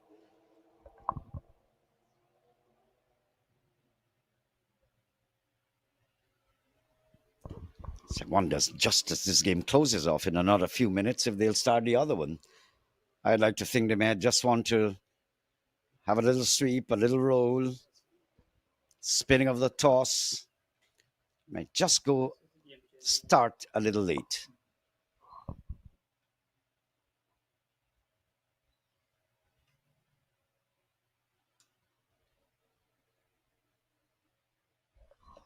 They're overwhelmed, the Tigers, overwhelmed, outplayed. So congratulations to MetroPlex. Yesterday I saw them win their game as well. So they're having a good time. They are in need to tighten up some screws in their bowling department. Yesterday they had a better day as far as bowling is concerned.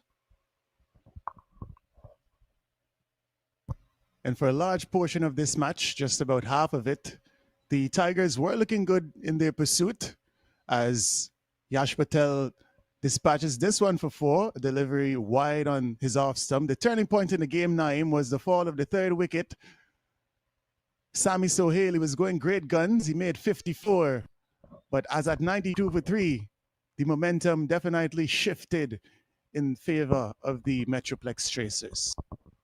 Yes, Sohail's 54, coming in just 30 deliveries.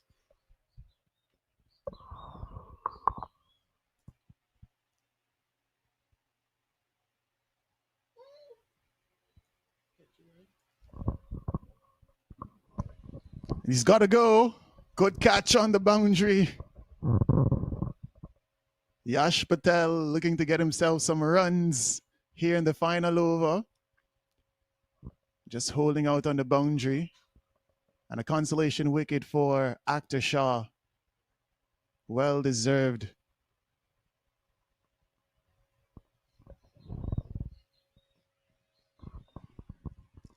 I don't know how much he deserves. I know he's lucky to get that one.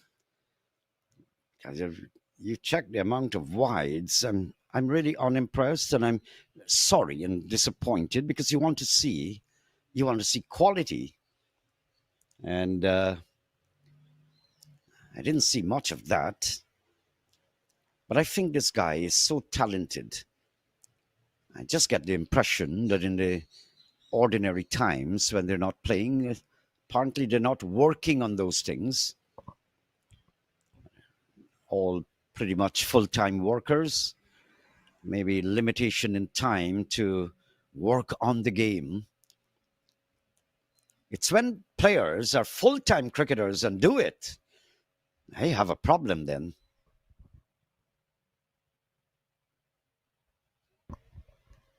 And that's the end.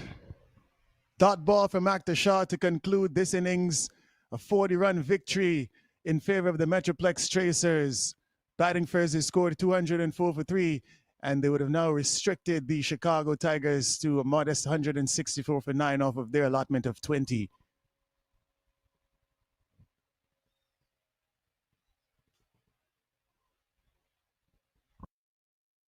There we see the scorecard. Sammy Sohail, brilliant atop the order. 51 from 31 was what he got. And a couple of good innings in the middle from Gandhi and Justin Dill nowhere near to enough of what they actually needed to get good all-round bowling performance. Pressure was maintained throughout the course of this innings. Matthew Trump bowling in the back end, picking up 3 wickets, and also 2 wickets for Arshil Rajendra and a wicket apiece for a few of the other bowlers. Oh, thank you, Delvin. So that's the story from Prairie. MetroPlex Tracers winning the game by 40 runs, well deserved. I think they outplayed their opposition in all the different respects. So that's it from Prairie. We're going to be joining you in just a few for another game, Kings 11 Dallas against St. Louis Americans, in just a short while.